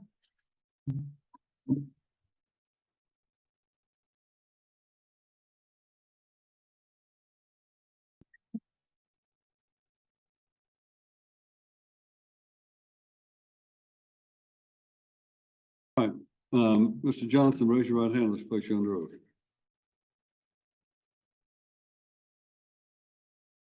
State your full name for the record. David Shane Johnson. Mr. Johnson, you're here on two different types of cases, so I'm going to explain them differently to you. On the probation violation, do you understand that what you're charged with? Do you understand you have the right to plead not guilty and to have a hearing in this court where the state would be required to prove to the legal standard that you had violated your probation? Yes, sir. Do you understand you would have the right to have a lawyer and have one appointed if you could not afford your own? Yes, sir. Do you understand if we had that hearing and I found you guilty, you could appeal whatever I did in your case to the Court of Criminal Appeals and have a lawyer appointed to help you with that appeal? Yes, sir. Do you understand that if you enter this plea, you're waiving your right to that hearing, to that appeal? All I'm going to do is approve what your lawyers worked out, which is basically to reinstate you to probation. Yes, sir. At this point in time. Do you understand that? Yes, sir. Do you wish to waive your right to a hearing and enter a plea of guilty on the charge of probation violation? I do. Then I find you guilty of your probation violation or that you be revoked to serve your sentence, but by agreement with the state, we will reinstate you to probation. On the next case, you understand that you're charged with simple possession and that you have certain different rights. First of all, do you understand what you're charged with? And have you seen or been shown a copy of those charges? And you and Ms. Fordyce talk about what you're charged with, the range of punishments you're facing, and any possible defenses you might have. Yes, sir. Well, it's indicated that you want to enter a plea of, is a guilty plea on that charge, no contest. I think I checked no low content rate, but either way, it doesn't. Did I? It is no contest. I couldn't see it without my glasses. And you understand that a no contest plea means you're not going to admit what you did. You're not going to contest the state's evidence. They're going to tell me what their evidence would be in this case. And I would use that evidence to find you guilty. You Yes, understand sir. that? Do you understand what you're charged with in that case? Yes, sir. Do you understand you have the right to plead not guilty and to have a speedy and public trial by jury in that case? Yes, sir. Do you understand that you would have the right to have a lawyer represent you at trial and you would have the right to have one appointed if you could not afford your own? Yes, sir. Yes, sir. Do you understand that trial you'd be presumed to be innocent until such time if ever the state proves your guilt beyond a reasonable doubt to the satisfaction of all 12 jurors, and their verdict would have to be unanimous before you could be convicted of anything? Yes, sir. Do you understand that you and your lawyer could confront and cross-examine all witnesses the state called at trial, and you would have the right to have your own witnesses come in by the use of a subpoena? Yes, sir. At trial, do you understand you would not have to testify or prove anything? You would be presumed to be innocent, and no inference of guilt would arise because you did not testify at your own trial. Yes, sir. Do you understand that if you were found guilty at trial, you could appeal that conviction and the sentence imposed to the Court of Criminal Appeals and have a lawyer appointed to help you with that appeal? Yes, sir. Do you understand that by pleading no contest, you're waiving your right to a trial and to an appeal? All I'm going to do is approve what your lawyers worked out. Yes, sir. That means that another conviction, a misdemeanor conviction, will be on your record in the future to make more severe the punishment you receive if you're ever again convicted of a crime. Yes, sir. Do you understand that's going to run consecutively to the charge that you've just been placed back on probation for? So you're going to actually have that original sentence, and then this 1129 will be hanging over you beyond that. Do you understand Yes, that? sir. Do you understand everything I've explained to you? Yes, sir. Do you wish to enter a plea of no contest according to this agreement and waive your right to a trial? Yes, sir. Is your decision to plead no contest today voluntary? Yes, sir. Anybody forcing you to do this against your will? No, sir. You understand I can't accept your plea unless I'm satisfied there's a factual basis for it and that you are in fact guilty. Yes, sir. And listen as the state tells me whatever their evidence will be if this case went to trial. Yes, Your Honor. Docket 19694 on November 7, 2024, Officer Noblin with Pleasant View Police Department was patrolling around the area of a 240 Brandmore Center Drive in Pleasant View. He noticed that Mr. Johnson's vehicle was still parked. He approached the vehicle. When he did, he noticed that Mr. Johnson had his pants undone and his zipper down. He asked for consent to search the vehicle. Mr. Johnson stepped out of the vehicle. He then asked Mr. Johnson to step toward his patrol vehicle and asked him if he would empty his pockets. He did pull out a white powdery substance. After he was Mirandized, he, I believe once he pulled it out of his pocket, he just blurted out, "I'm going to jail." And then he said he got the drugs from his girlfriend post Miranda and that he did admit to having drugs in his pocket. All right, I'm not asking that you agree with those facts, Mr. Johnson, but do you understand that's what the state's evidence would be if this case went to trial? Yes, sir. You still wish to plead not, no contest? Yes. Are you satisfied with your attorney services? Yes, sir. I feel like Ms. Fordyce has done a good job of representing you competently. Yes, sir. Great job. Fordyce, you know of any reason he should not enter this plea? No, sir. Anything further from the state? Then David S. Johnson, docket number 19694, upon your plea of no contest to simple possession of a controlled substance, I find you guilty, sentence you to 11 months and 29 days in the county jail that would be suspended to probation by agreement with the state and will be served consecutively to the prior case of probation violation that you were reinstated to probation. You'll need to see probation before you leave today. Yes, sir. Thank you, sir. You're welcome. We also have a, Let's head back over to Judge Boyd's court now. All right. Court is calling 2022 CR 8045, State of Texas versus Brian Christopher White. Can I have parties announced for the record for the state? Brian Christopher White Andrew Harris Edelman. for the defense. Tilden Schaefer for Mr. White. You know, Your you're Honor. Brian Christopher White. Yes, ma'am. Did you review the document entitled Motion to Revoke Community Supervision with your attorney? Did you understand it? Yes, ma'am.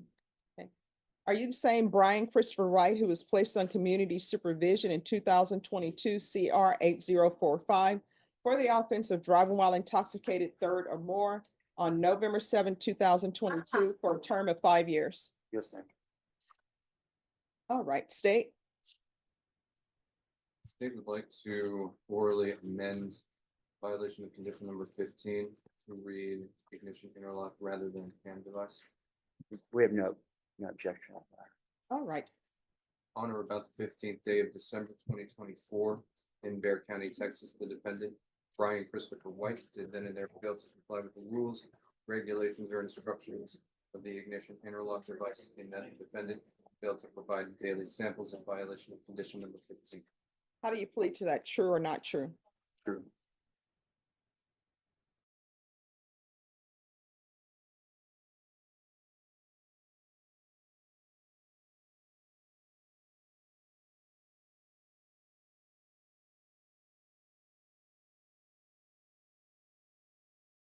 State. State waives the remaining violation allegations, Judge. Any objections to the waivers? No, Your Honor.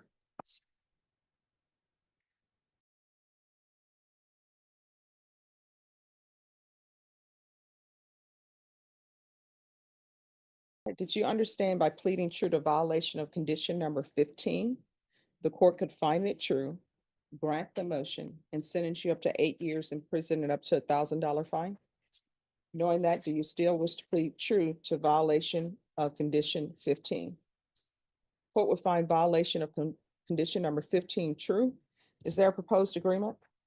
There is, Your Honor. So, Judge, continued supervision, permitted conditions to include SRAM and monthly home visits.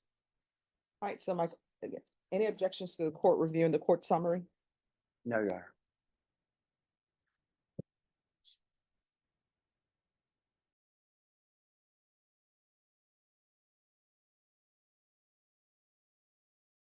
All right, you want to raise your right hand for me? Do you solemnly swear or affirm the testimony you give will be the truth and nothing but the truth, so help you God? I do. All right, you can lower your hand, state your name for the record. Brian Christopher White. All right, why are you not following through with ignition interlock?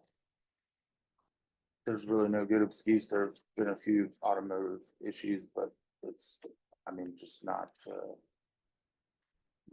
doing it. I don't have a good excuse. There's been a few times I forgot. I haven't been home, but nothing that's excusable. All right, do you want to go to prison? No, man. I have a 17-year-old who depends on me and I'm doing really well. I actually divorced because of her substance abuse and I've been doing really well. Well, I mean, you're acting as though you want to go to prison because you don't have any good excuse for not abiding by these conditions. And this has been going on since 2020, 24. Yeah, there's no good excuse. I mean, my first probation officer, I didn't ask and she didn't say about how many times I had to blow. And the last time I had an ignition interlock, I didn't have a set amount. But you did tell me when you extended it for 6 months that I had to do it 3 times a day. And Yeah. And when it got cold, I had battery issues. I had to have it rewired. And there's, again, no good excuse, but I definitely don't want to go to prison. But you're behaving as though you do, because we've been here before with this and we're still dealing with the same thing. You will never see me again. I guarantee that. I think that's what you said the last time. My mind is a steel trap. This is my first. This is his first MTR in the court. No, He had some supplementals. Yes, and I do compliance hearings Yes. and I tell Yes, people to Your get Honor. their life in order. All right, this is what the court is gonna do and state your excuse. The court is gonna deny the motion, alter and amend conditions for a 6 months extension.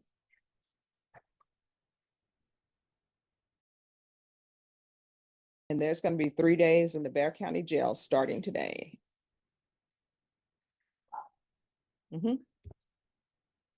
All right, Where I can help someone to take care of my son. okay. Is the 6-month extension on the probation supervision or on? Yes, on the probation supervision. Okay. And then 3 days in the Bear County Jail starting today. Is there any way he could like turn himself in at 5 o'clock or? So who's with your son now? Is at school? And who lives in the house with you? And where are your parents? At work? All right, so are you able to call them to let them know? Yeah. All right, I'll allow him to make a phone call to them and let them know to pick him up. Okay. Can he call his work as well? Because he doesn't want to lose his job. Sure. Deputy Mejia, Yes, Judge. he'll need to call, he's gonna go into custody today, but he'll need to call his work and his parents. Yes, Judge. So I'll be there by Friday, so I won't have to miss work next week. No, you have 3 days. And counsel, you can come back and check it in with the court on day 3 to make sure that he's been released. Yes, sir. Yeah, including today as part of the 3 days. No. Yeah, you're going in today, but this is not a full day. And the reason why I say that is because the jail is probably not going to count this as a full day. So you'll be out on day 3, but not at the beginning of day 3. So for example, usually they release people at midnight because of when I'm placing this order in the time it is. They're not going to release you at midnight. They'll probably put it in like 3 to 4 more hours, but you'll be released on day 3, but not in the morning at 12 a.m. Okay. All right? So sometime Friday, I think is what she's telling me. Yes. Okay. All right. Okay, Judge. Do I make the phone call with him or? Just speak to the deputies and the deputies will let you know. So he had the warrant on this MTR, so I'm assuming they'll withdraw that warrant. Yes. All right. Yes. But he's gonna be in jail as he is. So maybe some of you out there are wiser than I am, but I don't understand why Bear County and some other counties that I've seen too will release people at midnight. Why would you take these people and put them out in the middle of the night. Number one, for their own sake, just being able to move around and get home is difficult at that time of day. And if they are a danger, if they are career criminals, do you really want to put them out in the middle of the night? I don't get that. If you get it, put it in the comments, or put it in the chat rather. I'd like to know, but that one has never made sense to me. Okay, lecture over. Let's see what's going on with Judge Fleischer. All right, good luck, bud. Thank you, Your Honor. All right, thank you, Mr.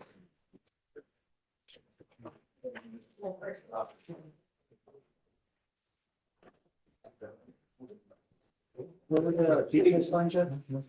can wait.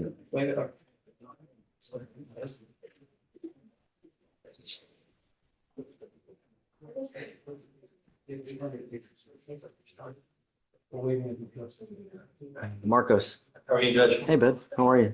Good. I've got a couple cases I need to approach on. First one, Pereira, P-E-R-E-I-R-A. He submitted the PT application.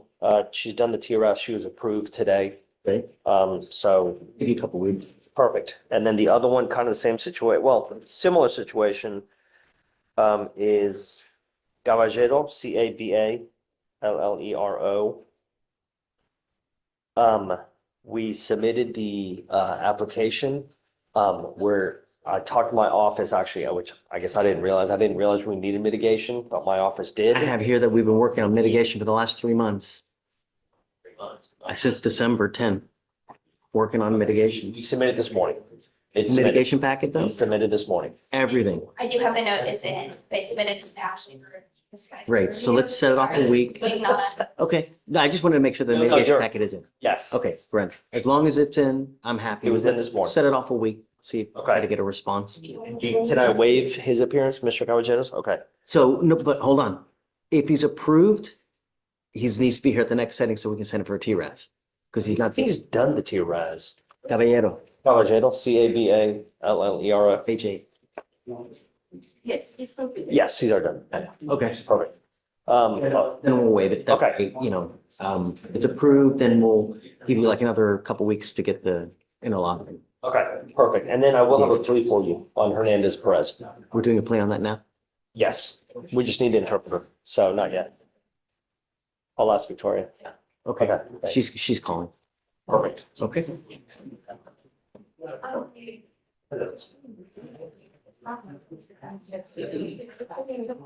Yeah, I turned it in. So.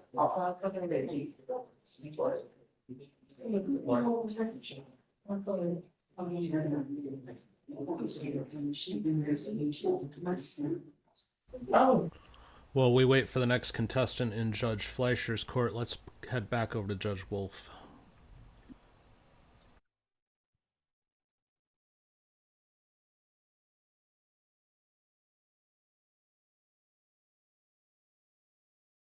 Right, and what are we doing with him? We're gonna be entering All right. please, no contest, please. I've been handed a document indicating he's going to enter a plea of no contest. And the count 1 of that charge would be aggravated assault. He would receive a sentence of 5 years suspended to supervised probation. Count 2 would be the same, 5 years suspended to state probation. Count 3, theft, would be 5 years suspended to state probation, $8,000 restitution. And that is reserved For a hearing. for a hearing. Okay, and that counts, the remaining counts would be dismissed. You would get pre-sentence jail credits according to this document. This, all right, Mr. Henson, raise your right hand. Let's place you under oath.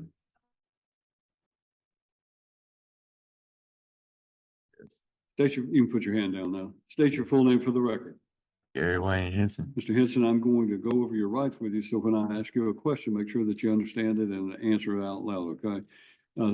Mr. Henson, you're here today charged with a number of different counts, but it's been indicated you're going to be entering a plea of no contest or nolo contendere. What that means is, and you may have heard me explain, you're not going to admit you did anything, but you're not going to contest the state's evidence when they give it to me. And I will use their evidence to find you guilty of these charges that you're pleading to. You understand that? Yes, sir. You understand, however, that what you're charged with, and have you and your lawyer been able to go over these charges and discuss them and Do you feel like you understand the nature of the charges and the range of punishment you're facing? Yes, sir. Well, it's indicated that you want to plead no contest. Do you understand you have a right to plead not guilty and to have a speedy and public trial by jury? Yes, sir. You understand if you went to trial, you would have the right to have a lawyer and to have one appointed if you could not afford your own. Yes, sir. Do you understand that trial, you would be presumed to be innocent until such time if ever the state proved your guilt beyond a reasonable doubt, to the satisfaction of all 12 jurors, and their verdict would have to be unanimous before you could be convicted of anything. Yes, sir. You understand that if you went to trial, you and your lawyer could confront and cross-examine every witness the state called against you, and you can bring in your own witnesses by the use of a subpoena. Yes, sir. You understand you would be presumed to be innocent. You would not have to testify at trial, and no inference of guilt would arise because you did not testify or prove anything at your own trial. Yes, sir. You understand that if you went to trial and you were found guilty, you could appeal that conviction and the sentence imposed to the Court of Criminal Appeals and have a lawyer appointed to help you with that appeal. Yes, sir. Do you understand that by entering this plea of guilty, of no contest, you're waiving your right to a trial and to an appeal? All I'm going to do is approve what your lawyer worked out. Yes, sir. But you understand that's going to result in 3 serious felony convictions that are going to be on your record in the future to make more severe the punishment you receive if you're ever again convicted of a crime. Yes, sir. Do you understand everything I've explained to you? Yes, sir. Do you want to plead no contest and waive your right to a trial? Yes, sir. Is your decision to plead no contest today voluntary? Yes, sir. Anybody forcing you to do this against your will? No, sir. Do you understand that I can't accept your plea unless I'm satisfied there is a factual basis for it and that you are in fact guilty of these charges? Yes, sir. And I want you to listen as the state tells me what their evidence would be if this case went to trial. Yes, sir. Gentlemen? Yes, Your Honor, on January 1st, 2024,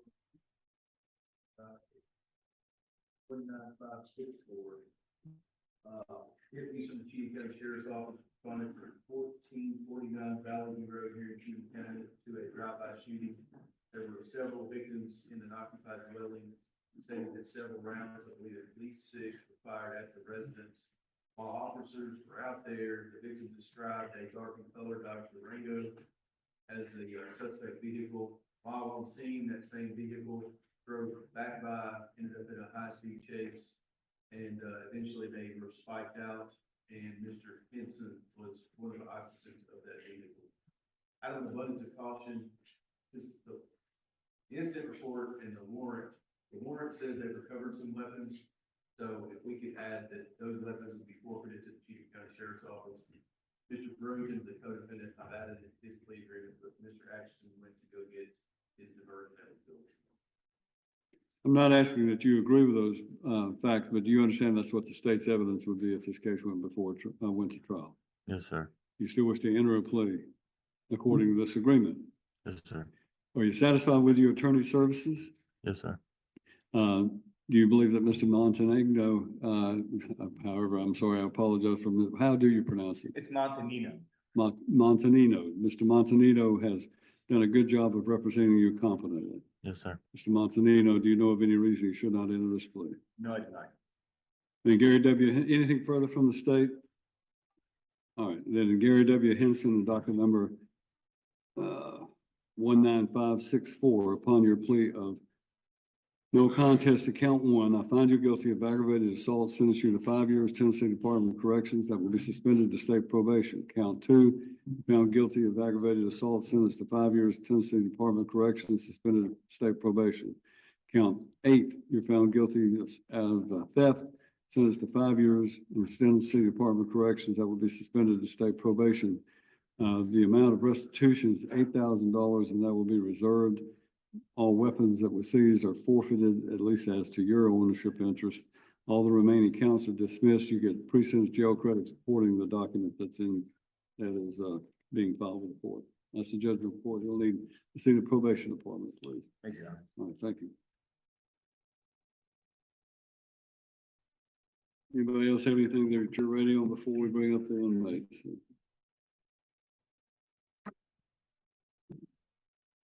Mr. Vaughn, you said you had some of your defendants are on the front row. Yes, these are Mhm. my baseball players. Well, stand up and let's take a look at you. Who plays what position? Got third, short, catcher, and outfield. So Catcher that's what I was when I played ball, and that's a tough, that's the reason I have bad knees even today, so I wish you the best. Plus you get hit every time somebody swings and misses and you tip a foul ball into you. It's the hardest position to play in the entire game of baseball. But And one football player, yeah, you got one football player. That's your grandson. And let's take a look. Yeah, this is the one the University of Tennessee's already made an offer on. he's got academic money, he's gonna do power. Done with football. All right. Well, we'll let you all guys. I hope you learned from this proceeding today to stay out of trouble. So, all right, we'll stand at recess until we bring up the inmate. All right. One of the things I really like about Judge Wolf is when there are younger people in the courtroom, he's really good about interacting with them, and it's nice to see. Let's go over to Judge Boyd and see what she's got going on for a minute. State. And Joseph Garrison, come down. Yes. I've been trying to get hold of family members. The lines are disconnected. I've conferred with my client. At this point, we cannot reach an agreement.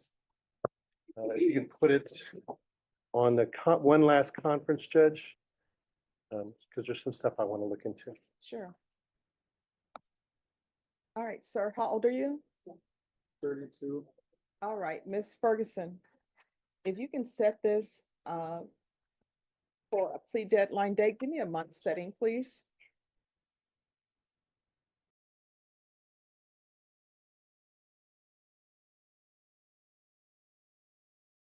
That's fine. Perfect. Thank you, Judge. All right. Well, actually, you know what? Let me see.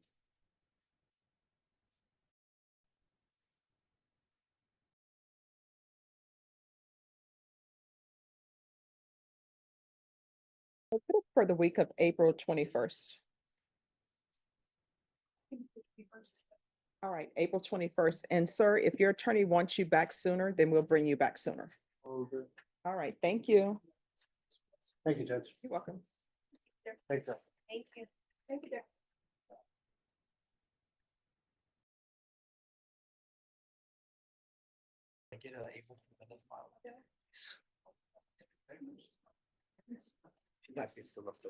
Bavala, Yes, Your Honor. all right, come forward.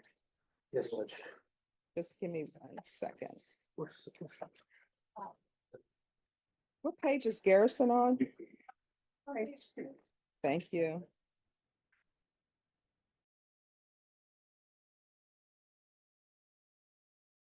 All right, Abel Bavala. Yes, counsel. Ready to proceed, Your Honor. All right, so there's a judge's warrant by Judge Glenn. Yes, Your Honor. And this is for restitution. Are there any witnesses for restitution? Judge, so as part of the defendant's plea agreement, he agreed to pay the restitution. We have received a medical bill from the complainant. Unfortunately, her advocate was out and she was just able to provide the rules to the defense to the victim today. And so if he's not logged on, then Let me see. Yeah, they're not logged on. Well, counsel, have you had a chance to see the medicals? Do you object to the medicals? We object, Your Honor, without proper authentication, without a proper sponsoring witness with regards to the matter. And this has been, I believe, either the third or fourth time this matter has been rescheduled for, Your Honor. So we're ready to proceed with the restitution hearing. And Judge, I just want to address that very briefly. The first couple of hearings that we had were reset because the defendant was in in lifetime recovery. Yes. The state did not object to the resets at that time, and our witness was available on these dates. On one date, the witness was present via Zoom and was excused because the defendant was in lifetime recovery at that time.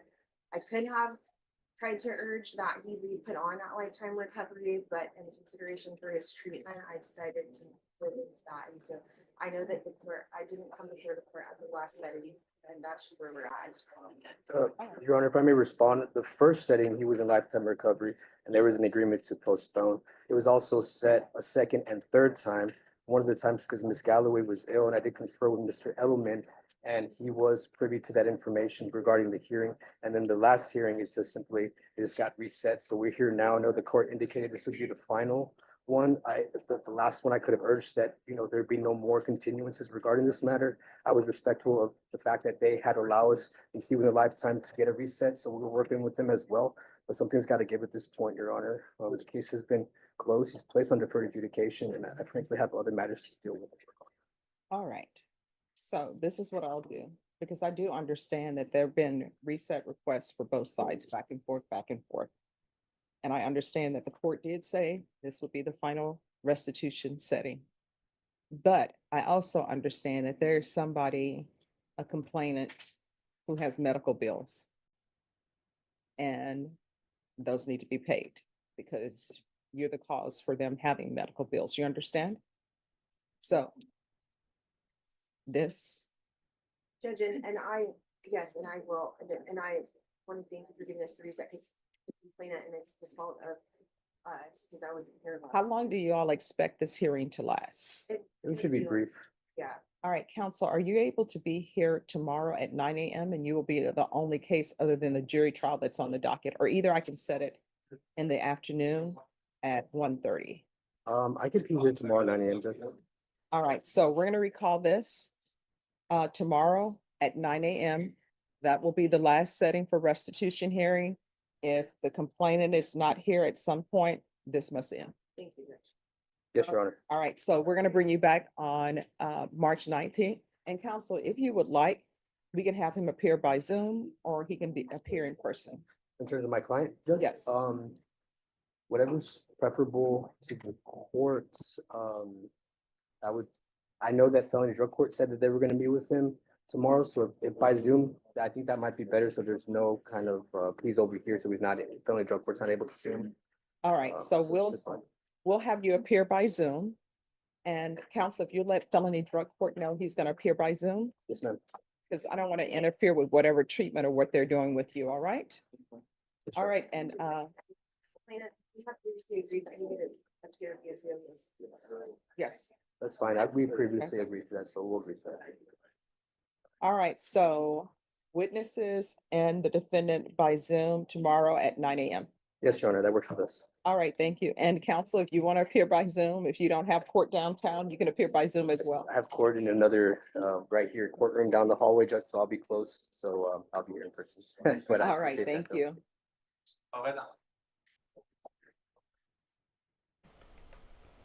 All right, let's hop back over to Judge Fleischer. That message, yes.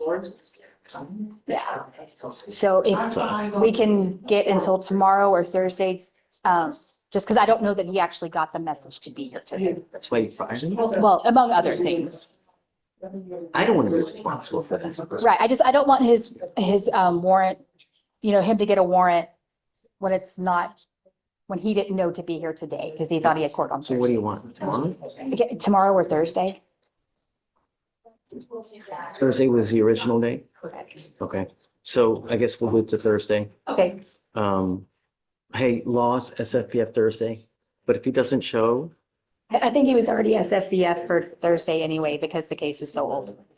Okay, understood, Judge. Thank you. are you ready? Yes, Judge. Thursday. Did I call my client? Yeah. Rivas. No, Hernandez. No, sorry. Hernandez Perez. Hernandez? Oh, not on mine? No. Oh, sorry. Perdón, toma asiento, un segundito.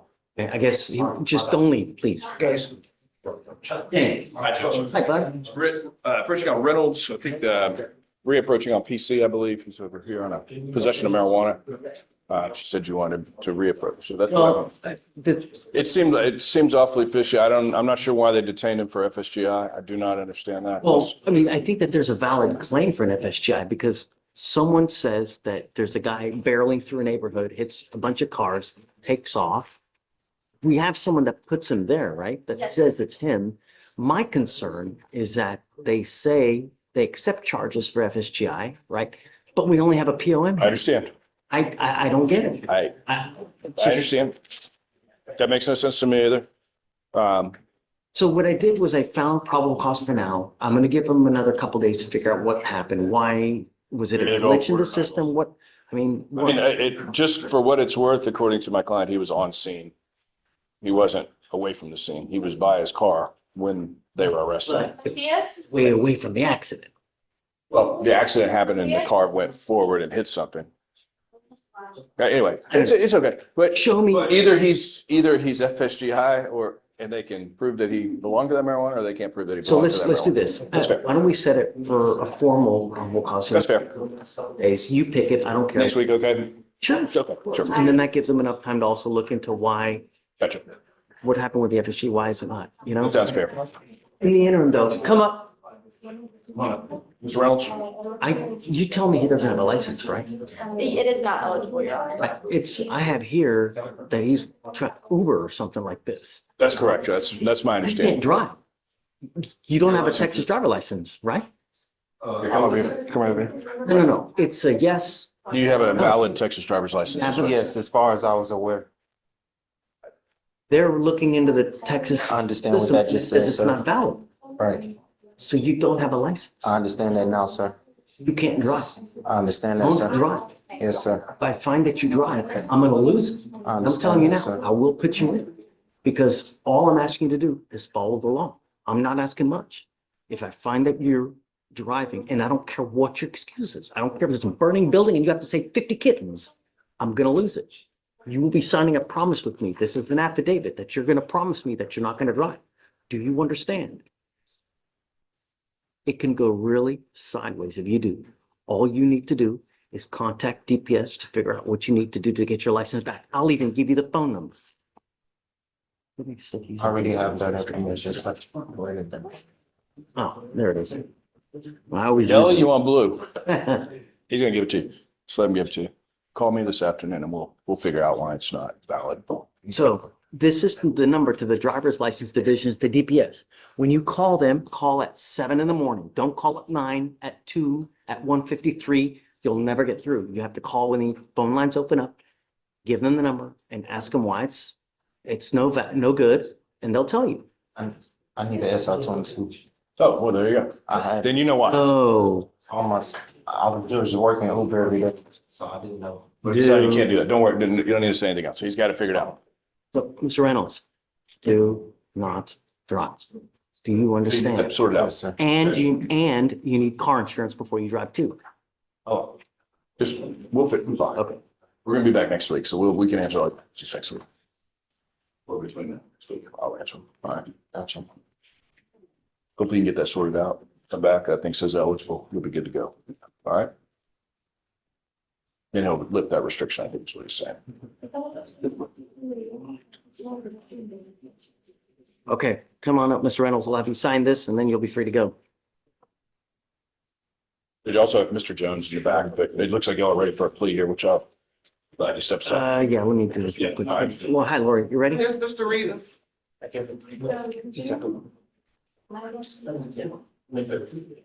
Good morning, Mr. Rivas. Yes, sir. So you're charged with criminal trespass of a habitation, a shelter, superabundant infrastructure. You're facing up to a year in jail and or a $4,000 fine. You have worked out an agreement where they're offering you 27 days in jail with credit for the 9 days that you've done. Is this what you want to do, sir? You need to understand that this is going to go on your record. It's going to be there for the rest of your life. From now on, you're facing a minimum of 9 days in jail. I'm sorry, 90 days in jail for any new cases that you pick up. You're giving up the right to a trial, right to compel witnesses to testify on your behalf, confront and cross-examine your accusers. If you're not a citizen, there are possible immigration consequences. You can be deported, excluded from the country, denied naturalization. You give up the right to appeal. Once you accept this, it will go on your record. You can never take it off. Is this what you want to do? All right, how do you plead to the offense, guilty or not guilty? I'll find you guilty, send you to it. Good luck to you, sir. Thanks, Lauren. Thank you, Judge. Maybe should be ready, Judge. I guess I lost Dan. Hernandez Perez. Okay, Hernandez Perez, come up.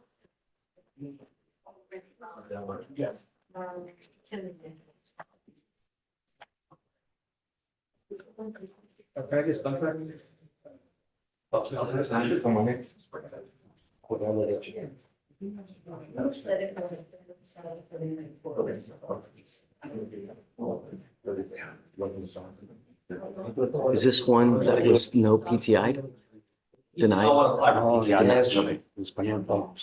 Mr. Hernandez Perez, you're charged with driving while intoxicated. You're facing up to 6 months in jail and or a $2,000 fine. You have worked out an agreement. They're offering you 3 days in jail with credit for the 1 day.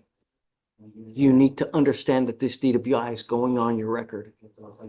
It will be there for the rest of your life. You ever get pulled over and you smell like alcohol, an officer will see this DWI. It's probably not going to go well for you. And if you're not in this country with permission, you go to jail for even more than 4 hours. Immigration will get you. If you want to get lit, take an Uber. It's a lot cheaper. Do you understand?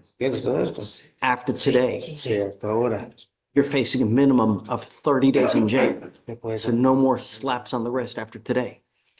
You give up a lot of rights by entering into this agreement. You give up the right to a trial, right to compel witnesses to testify on your behalf, confront and cross-examine your accusers. If you're not a citizen, there are possible immigration consequences. You can be deported, excluded from the country, denied naturalization. You give up the right to appeal. Once you accept this agreement, like I said, it'll go on your record. You can never change it. Is this what you want to do, sir? Yes. How do you plead to the offense? Guilty. Declarado fenomenalmente intoxicado, culpable o no culpable. Sí, culpable o no culpable.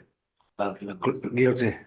I will find you guilty, sentence you to the agreement. I am going to suspend your license for 90 days. Do not drive. Otherwise, you will come back here with a new case. Good luck to you, sir. Thank you, Judge. Thanks, Mark. Ready? Yes, sir. Hi, come on. Good morning, Judge. Good morning. I'm here on Hugo Castañon Martinez. Is it under the first one? It should be under Castañon Martinez, Castañon, I believe, Judge. I have the cause number if the court needs. No, it's now. It's detained.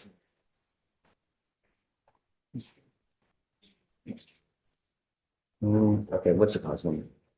2536126.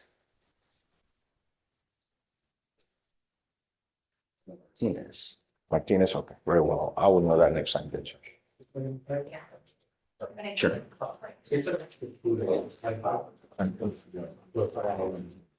Is he in jail? He's in jail, Judge. And that's why I would like to, there are two issues, Judge. The first one is simpler.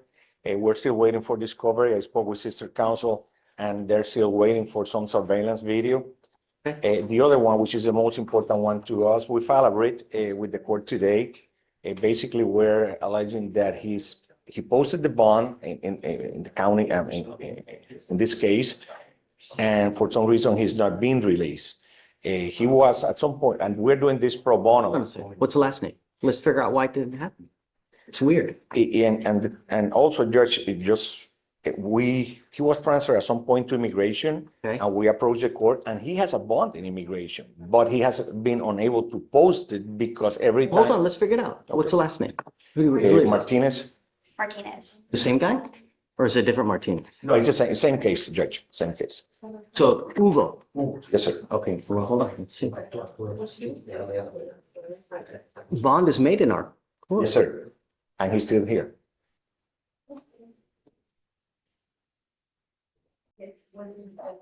Joe, so I show an immigration, the first immigration detainer was placed 12/13/24. I show a hold date lifted of 12/16, so 3 days later they lift it.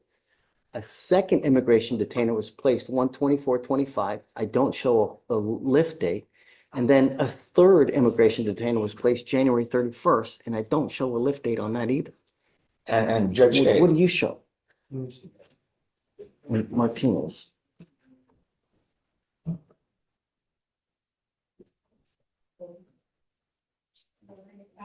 I don't know. I don't understand. They have been playing, someone, I don't know who, has been playing with him like a ping pong ball between here and immigration. And what's interesting is that he has a bond set in immigration that his family has tried to pay twice, but because he has been moved here, he's not under the custody, they cannot pay it. From January 31st. The other two immigration loans from December 2024 and January 24th. That one was lifted, but the newest one hasn't been lifted. It's filed under a different agency. Is it possible that if he gets sent to immigration, then he can make the bond? Yes, that's what we need, because that's the only reason why the family has not been able to pay the bond, because every time they try to pay the bond, he has been transferred here. I have no idea why immigration has not come pick him up, because he has made bond here. Normally, when they make bond here, immigration will come and pick him up and take him. I don't know why that's not happened. And Your Honor, with all due respect, as we are in the motion, I can come back tomorrow. I would like the court to take the opportunity, because we cite some case law. The fact that there is a whole place, as we argue in our motion, there's no reason to keep someone detained over 48 hours. So you have an immigration bond? I have the evidence that the immigration judge granted him a bond that has not been paid, because they tried twice to pay it. But unfortunately, because he's not under the jurisdiction. Let me do this. Hold. Let me take care of them. Don't leave. Let me call the court manager's office after this. Give me 2 minutes. Let me get them out of here, because they've been waiting ever so patiently. And then, because yours, I didn't realize it'll take as long. Okay. We got Mr. Callahan for a plea. Okay. Leon Callahan. Come on, sir.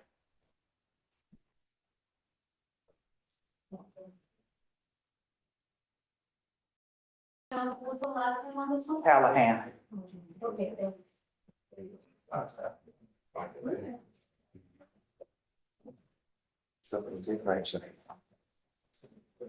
Good morning, Mr. Callahan. Good morning, sir. Sir, you're charged with driving while intoxicated. You're facing up to 6 months in jail and or a $2,000 fine. You've worked out an agreement. They're offering you 6 days in jail, credit for the 2 days that you've done. This is a plea. It's a plea of guilty. You need to understand this charge will go on your record. It's going to be there for the rest of your life. It's even there after you die. It's important, because if you get pulled over, officers see this, they come up to your car, they smell alcohol, it's probably not going to go well for you. And what we're doing today, time served, you're facing a minimum of 30 days in jail after today. Do you understand? It's a true first. Double check. I believe it is your honor, but. The other thing that you need to understand is that DWI is extremely big business in Texas, meaning that there's a $3,000 surcharge that tacks onto you when you have a case like this. And if you don't pay it, you sit 1 day in jail for every $100 you owe. We all make mistakes, and I'm going to waive that for you today. But if you continue to make the same mistakes where you endanger other people's lives, it just gets so much worse. A second DWI, $6,000 surcharge. Do you understand? All right. We all make mistakes. Just don't make another one. You know what I mean? You're giving up the right to a trial, right to compel witnesses to testify on behalf, confront and cross-examine your accusers. If you're not a citizen, there are possible immigration consequences. You can be deported, excluded from the country, denied naturalization. You give up the right to appeal. Once you accept this, there's no turning back. It's going to go on your record. Is this what you want to do? All right. How do you plead to the offense? Guilty or not guilty? I'm going to find you guilty. I also have to suspend your license. I will suspend it for the minimum, which is 90 days. Do not drive until you get a license. Good luck to you, sir. All right. Please see the clerk. That way. Dave. Yeah. You also have Mr. Jones, Dantes Jones. He's in the back. He picked up wait, it looks like. I don't know if you want to talk to him or not. Let me see. He's got a theft case, a trespass case, and then he picked up a PCS recently. He was on bond for the other two. Looks like he revoked his bond, so set him at 2501 too. I don't need to. I mean, they didn't give him anything, and I'm good with whatever you want to do. Okay. I mean, he picks up one case, then he picks up another case. He's out on who knows where, and now he's picked up a third case. I mean, it's like, I'm not going to give him a PR bond. I would consider reducing the bonds. His felony bond is $1,000 or $2,500 here. I would think that would be a sufficient amount, 1,000 on each of them. I don't know that he can make either of Hey, those. what do you think? Judge, we'd ask for you to keep him how it is, got out of jail on the next day, pick up the case. Let's do this, Dane. I'll let Tony come back and we can. Okay, that's fair. But I'm always, we'll talk. Fair He enough. makes bond and then, okay. You guys, thanks, Judge. And then whatever day you want, I'm just probably gonna do it the same day as felony or day after. yeah, okay. Treya. Hey. I spoke with the client and he wants to set it for a hearing. So a couple things. There are some technicals. Do you guys want to wait for I'm sorry. What case are we Justin talking about? Eli? So it's an MRP. And the allegations are some failure to appears, and there's also a new DWI. But what would y'all like to go on? He just doesn't want to sign to go to, he never did. He's never wanted to go, and that's a problem because it is a problem and he just refuses to like And I have accept it. admonished him that if you find the allegations true, you can You did regardless. you can sentence. He tried it. And what I did tell him that he could be sentenced to state of either way, and he says. Right. So I'll talk to him here in a second. Let me talk. Sure. Morning, guys. Hey, give me a second. I've got Miss Hawkins have been waiting. Give me 2 seconds. Jillian. Morning, Judge. Hey, I have Miss Taylor in custody. what's the last name? Taylor.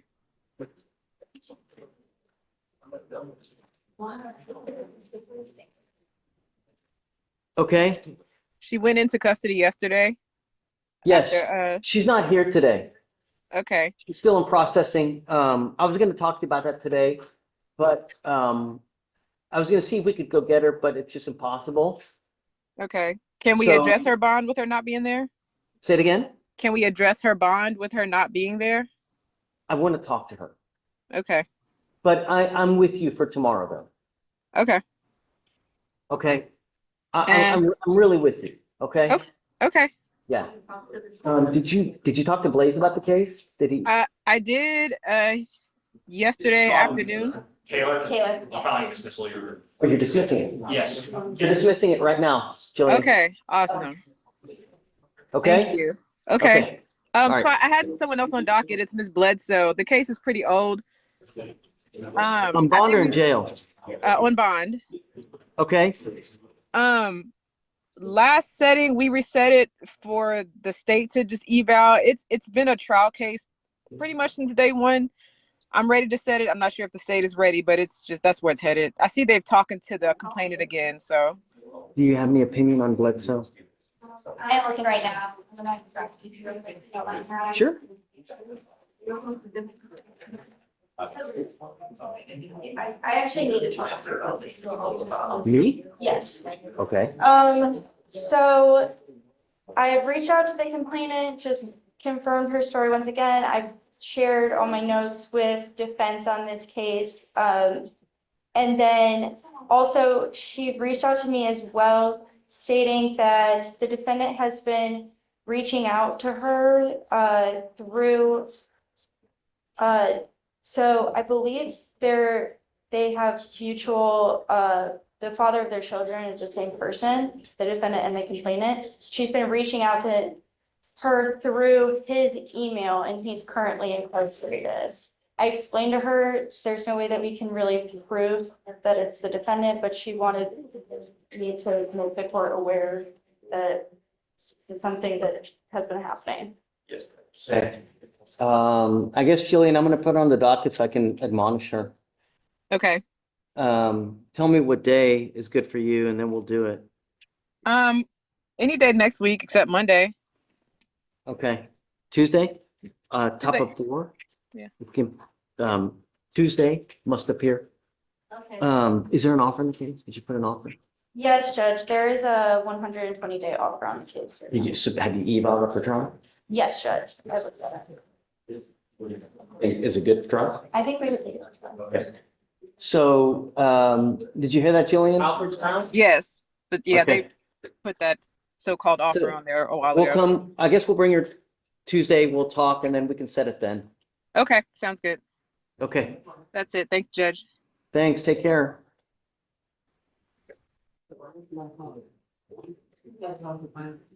Alfred Brown? I heard that. Okay, Dustin. So, one issue, as far as the GPS monitor and all that, they gave them a new device just now. They said it was a charging issue. They plugged it in, it would charge for 10 minutes, stop charging. He has a brand new one they just put on this morning. Now, the drug test issue. Violation that he's out at 3 a.m. Well, no, it's not that he's out, is that that's when it reconnected. So but they gave him a brand new device. So and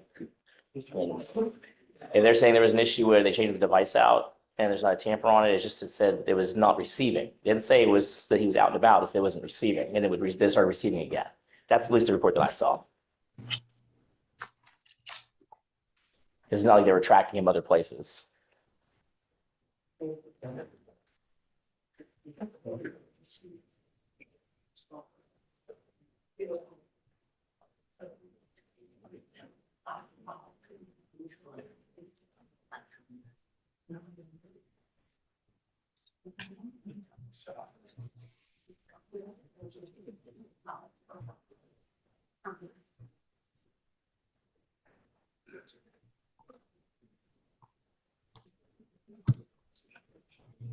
But as far as resolution of the case, I did talk to him and he is interested in participating in DWI court.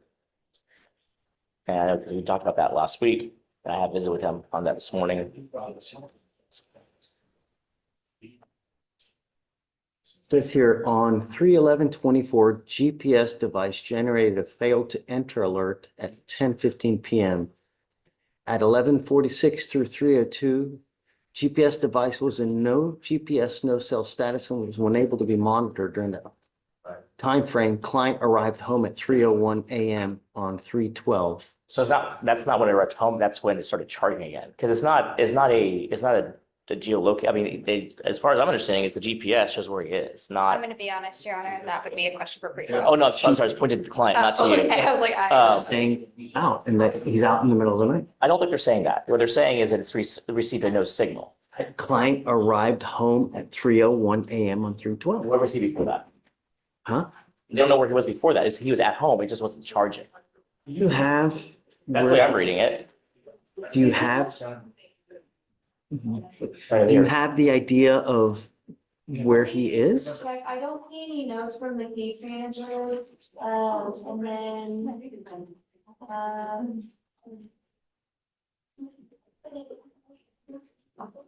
at 10:05, I see on the report, it's showing that he's not at his home location. So I think that would be the fail to enter. And then there was the portable violations as well that were added. But again, from what we discussed earlier, I don't, necessarily have to go forward. Portable to violation in what respect? They sent an email yesterday from the supervisor that was here earlier, stating that there were additional. Did Anthony send that? No, it would be from Cody Pittman. Okay, I see.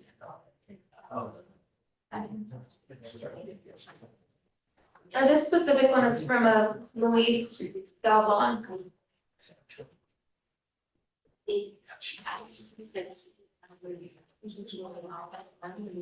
So I also have here, client was also instructed to obtain a portable alcohol testing device, comply with all testing protocols, refrain from alcohol consumption, and comply with all routine equipment service. The defendant failed to provide breath samples, scheduled times, resulting in 13 skips from 2/7/25 to 3/17/25. So he's still skipping tests. Come up, Mr. Jones.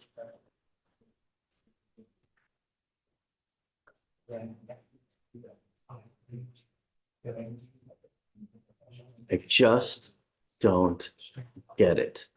I truly don't. It's over and over and over. You are still skipping test. And I don't know what it is and what I need to do to get you to comply with bond conditions. You're still skipping test. I mean, I have no other choice. I now have to revoke your bond again. All right, well, let's do a plea then. Huh? Let's plea it. I agree with, and I'm okay, but I'm gonna tell you now that I want to have him T-Razed immediately to see how we go forward. Well, Judge. You know? Okay. Just. All I want you to do is not kill anyone, man. That's all I want, really, I'm not asking for much. You have, since day one in our court, have repeatedly refused to comply with bond conditions over and over and over. And I'm not doing a plea to where he can just get out and just do and So, You scare me. so how do we resolve, Judge? Huh? So how do we resolve it? So, yeah, I agree with you. I think that the correct thing would to do would be probation. Okay. But I would like to have him TRAS'd while he's in there. And I have a feeling I know what the TRAS is gonna say, and that's what I would like to do. Okay. I would request you to set a bond. Of course. It's just costing him money, Judge. Already it's costing his family money. So it's okay to just skip tests? No, it's not. It's a test, but I'm saying It's a is. skip, I might just be asleep, but I'm not trying to skip me wrong, I swear to Stop, just God. stop talking. Yeah, you don't, Sure. just stop. Okay, he goes, and it's literally, the minute he gets out, we have bond violations over and over and over. Now, what are we now, day what? If the court wanted to be made aware of the presumptive results, What did he test positive for? THC, Suboxone, Oxy, and benzodiazepines. He tested positive for OxyContin? Yes, Judge, presumptively positive, it's being sent to the lab for the test issue.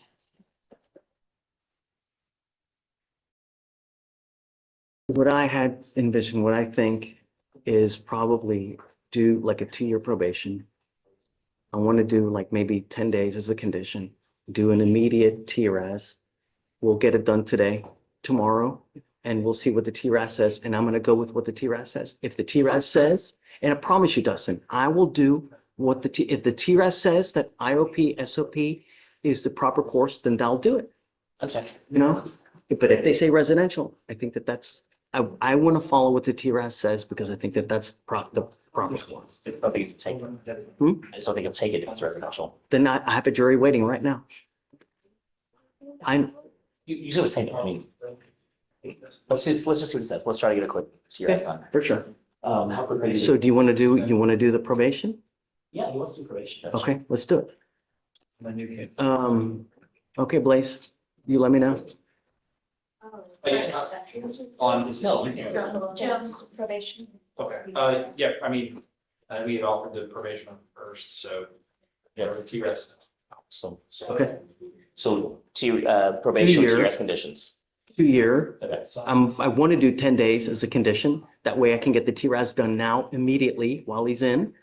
And then I'm going to follow whatever the TRAS says. Are you Dad? Yes. How are you? Fine. Thank you so much for coming. Can I say something? First, go with Dustin first, because I don't want you to say something that really, just No. please. Yeah, you guys can talk and then later on, if it's, then, yeah. Thank you, Judge. Thanks, Dustin. All right, come on up. Yes. Go ahead. I'm ready. Hi. We're doing a plea. Okay. Do you, no more? Okay. Robert Moore coming up.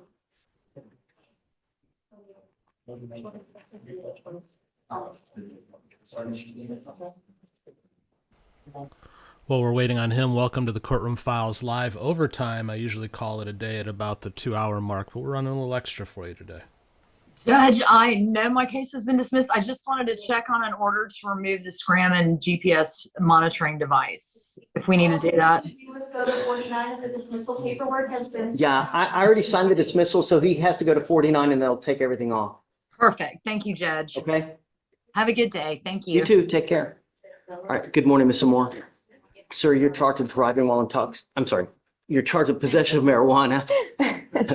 You're facing up to 6 months in jail and or a $2,000 fine. You have worked out an agreement. They're offering you 3 days in jail, credit for the 1 day that you've done. You need to understand that this charge will go on your record. It's going to be there for the rest of your life. From now on, you're facing a minimum of 30 days in jail. Do you understand?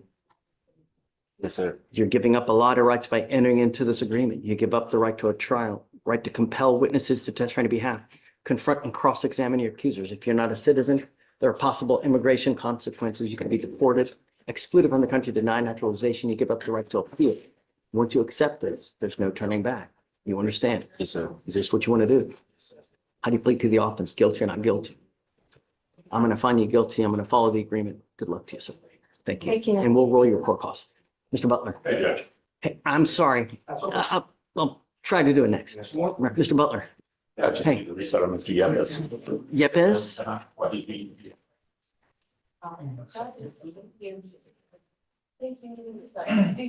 It's 160.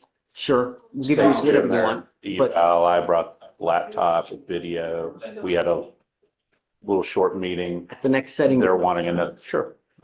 Okay, so he'll be required at the next. Okay.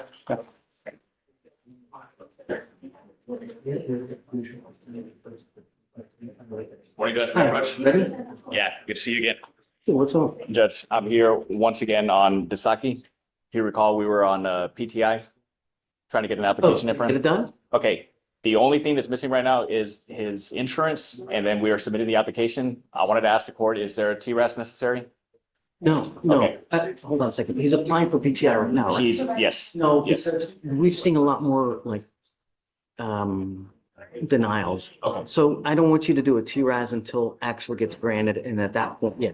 But I mean, why can't he get the insurance right now? That I asked him, he brought me like a whole slew of documents right now. He's here, present in court. He just did not have a copy of his insurance. That's the only thing missing. I know, I'm rolling into tomorrow. I mean, what else can I do? Yeah, that's fine. I Yeah, recommend that he do absolutely. it, but we'll get that to you. Sure, of course. All right, Okay. Judge. Thank you. Take care. You too, buddy. Hi, listen, I have Kevin Geenan. Gian Geenan. with a G? Yes. Okay. In custody or on bond? On bond. I see, okay. I was just able to get an offer of a online anger management course or a BIP course and dismiss. So I was hoping for How long do you want? 3 weeks for him to get it done. And Because it's 180 now. We'll give you the 3 weeks. If he doesn't have it done, he's got to be here at the next setting, okay? And let him know that I'm gonna roll him day for day until he gets it done. We want him to get it done. Yes, 3 weeks. we'll get it done. Okay. Thank you. Abel, Judge, good morning. I'm approaching in custody case. okay, who? He picked up a Randall DVR. You please. Can something right.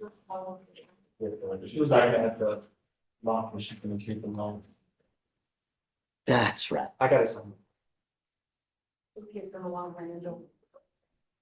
Wow, he picked up a, what happened? A burger, I think, all the others are dismissed. We have the theft case. He's picked up a burglary with intent, right? Right. But he had like 3 or 4 other felonies as well. Those were all dismissed. I don't know if you saw that. Yeah, and I saw that because to be used in punishment for whatever happens here In here in misdemeanor court? in the felony court. Oh, yes. So, I'm gonna revoke his bond as well. Yes, Judge. I told him that those are. 1001. Okay. And just, I guess, keep me in the loop, whatever happens upstairs. Yeah. Counsel. Hi. Kenneth Sager. Okay. Get everything done? Everything is done in the end. They denied the PTI. Nice. They did. So we're here to ask if we could get him a deferred on this. It's a class B, first offense. Are you okay? I'll go to the judge, Your Honor. I'll go back. Why deny? High bracket accident. It's a high bracket. It was. 2.21. No priors? No priors. I'm okay with it, really. I have no problem, really. If that's what you'd like, yeah. So, was there an accident? Your Honor. Okay, so just let him know he's not eligible for a non-disclosure though. Okay, so just letting you know is from the outset. Okay, okay, yeah, just write up whatever, whatever you think's appropriate, Oh, I just haven't done. just the normal first. Yeah, okay. Thank you. You ready? Come on. Not yet, not yet, we're close. Let's just get it. Judge, how much time should you give for Geenan? 3 weeks, whatever she wants. I mean, will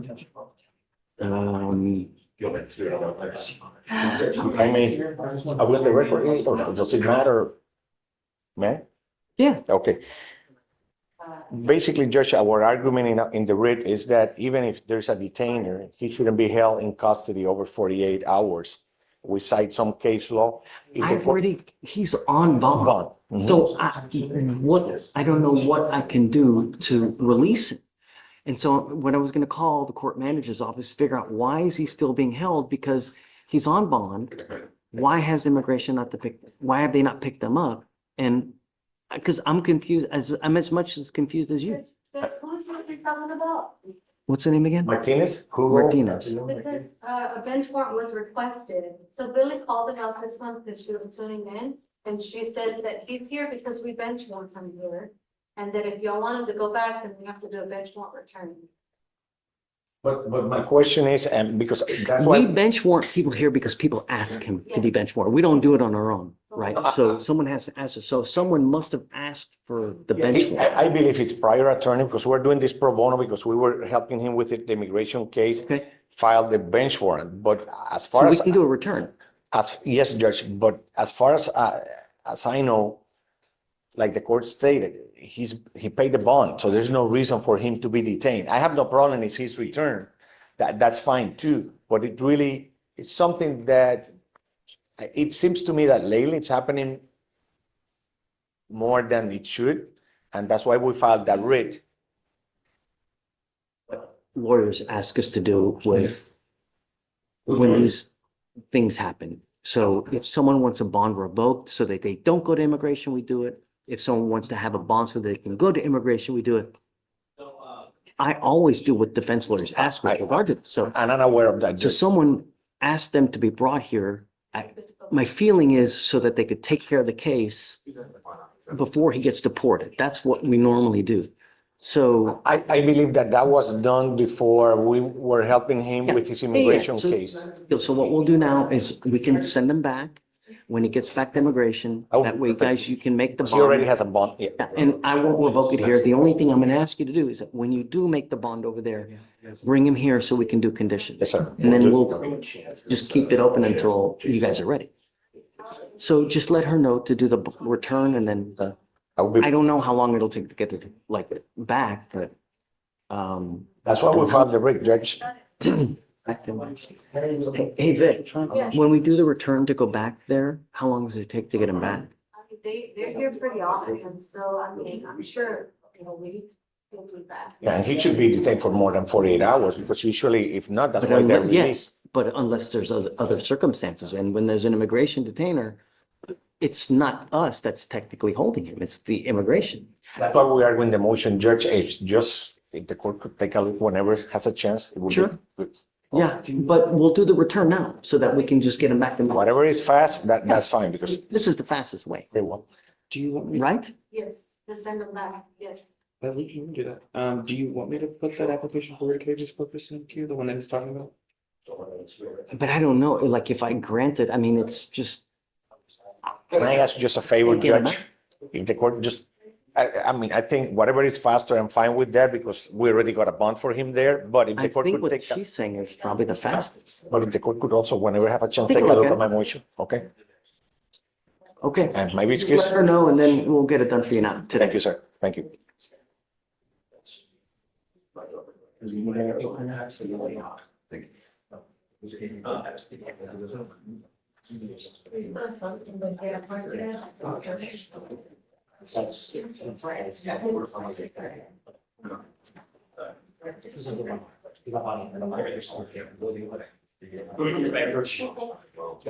All right, so what we're gonna do, Judge, is he's not gonna bond out.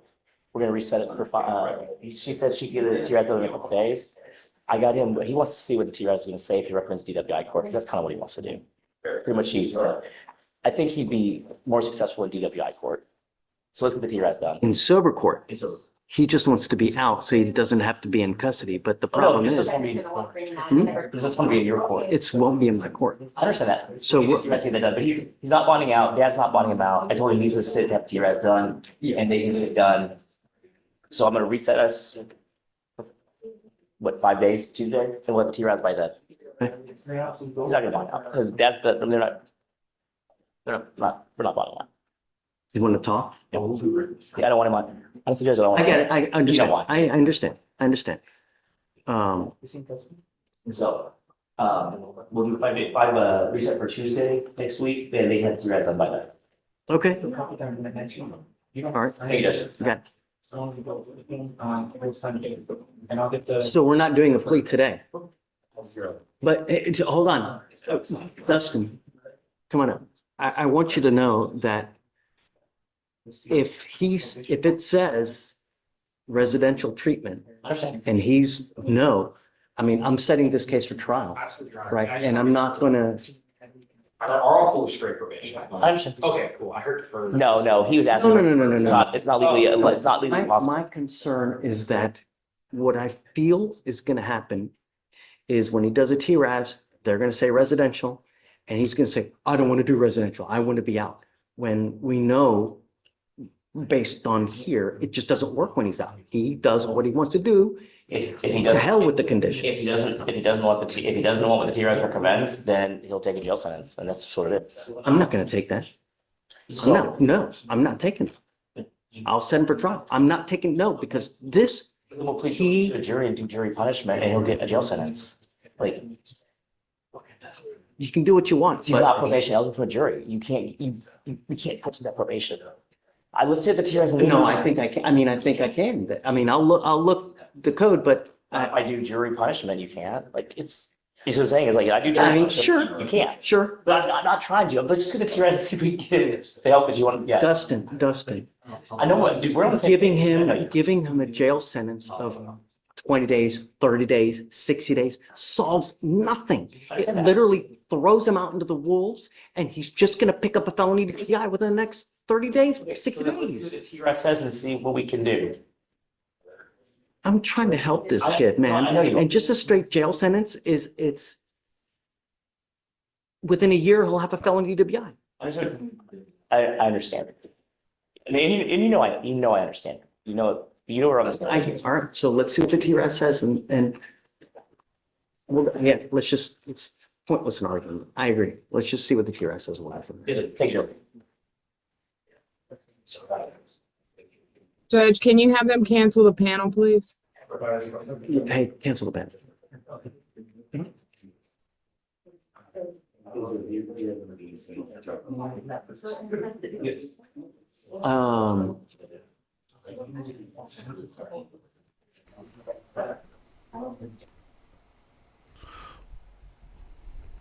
Well, that was spirited.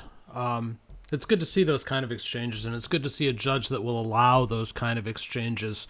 So many of them will get their feathers ruffled if an attorney's going back and forth with them aggressively, but Judge Fleischer appreciates it and encourages it, and it's good. I mean, it's good to see some back and forth that has some fairness to it rather than it being very one-sided, which we often see in a lot of courts. So I personally really appreciated that.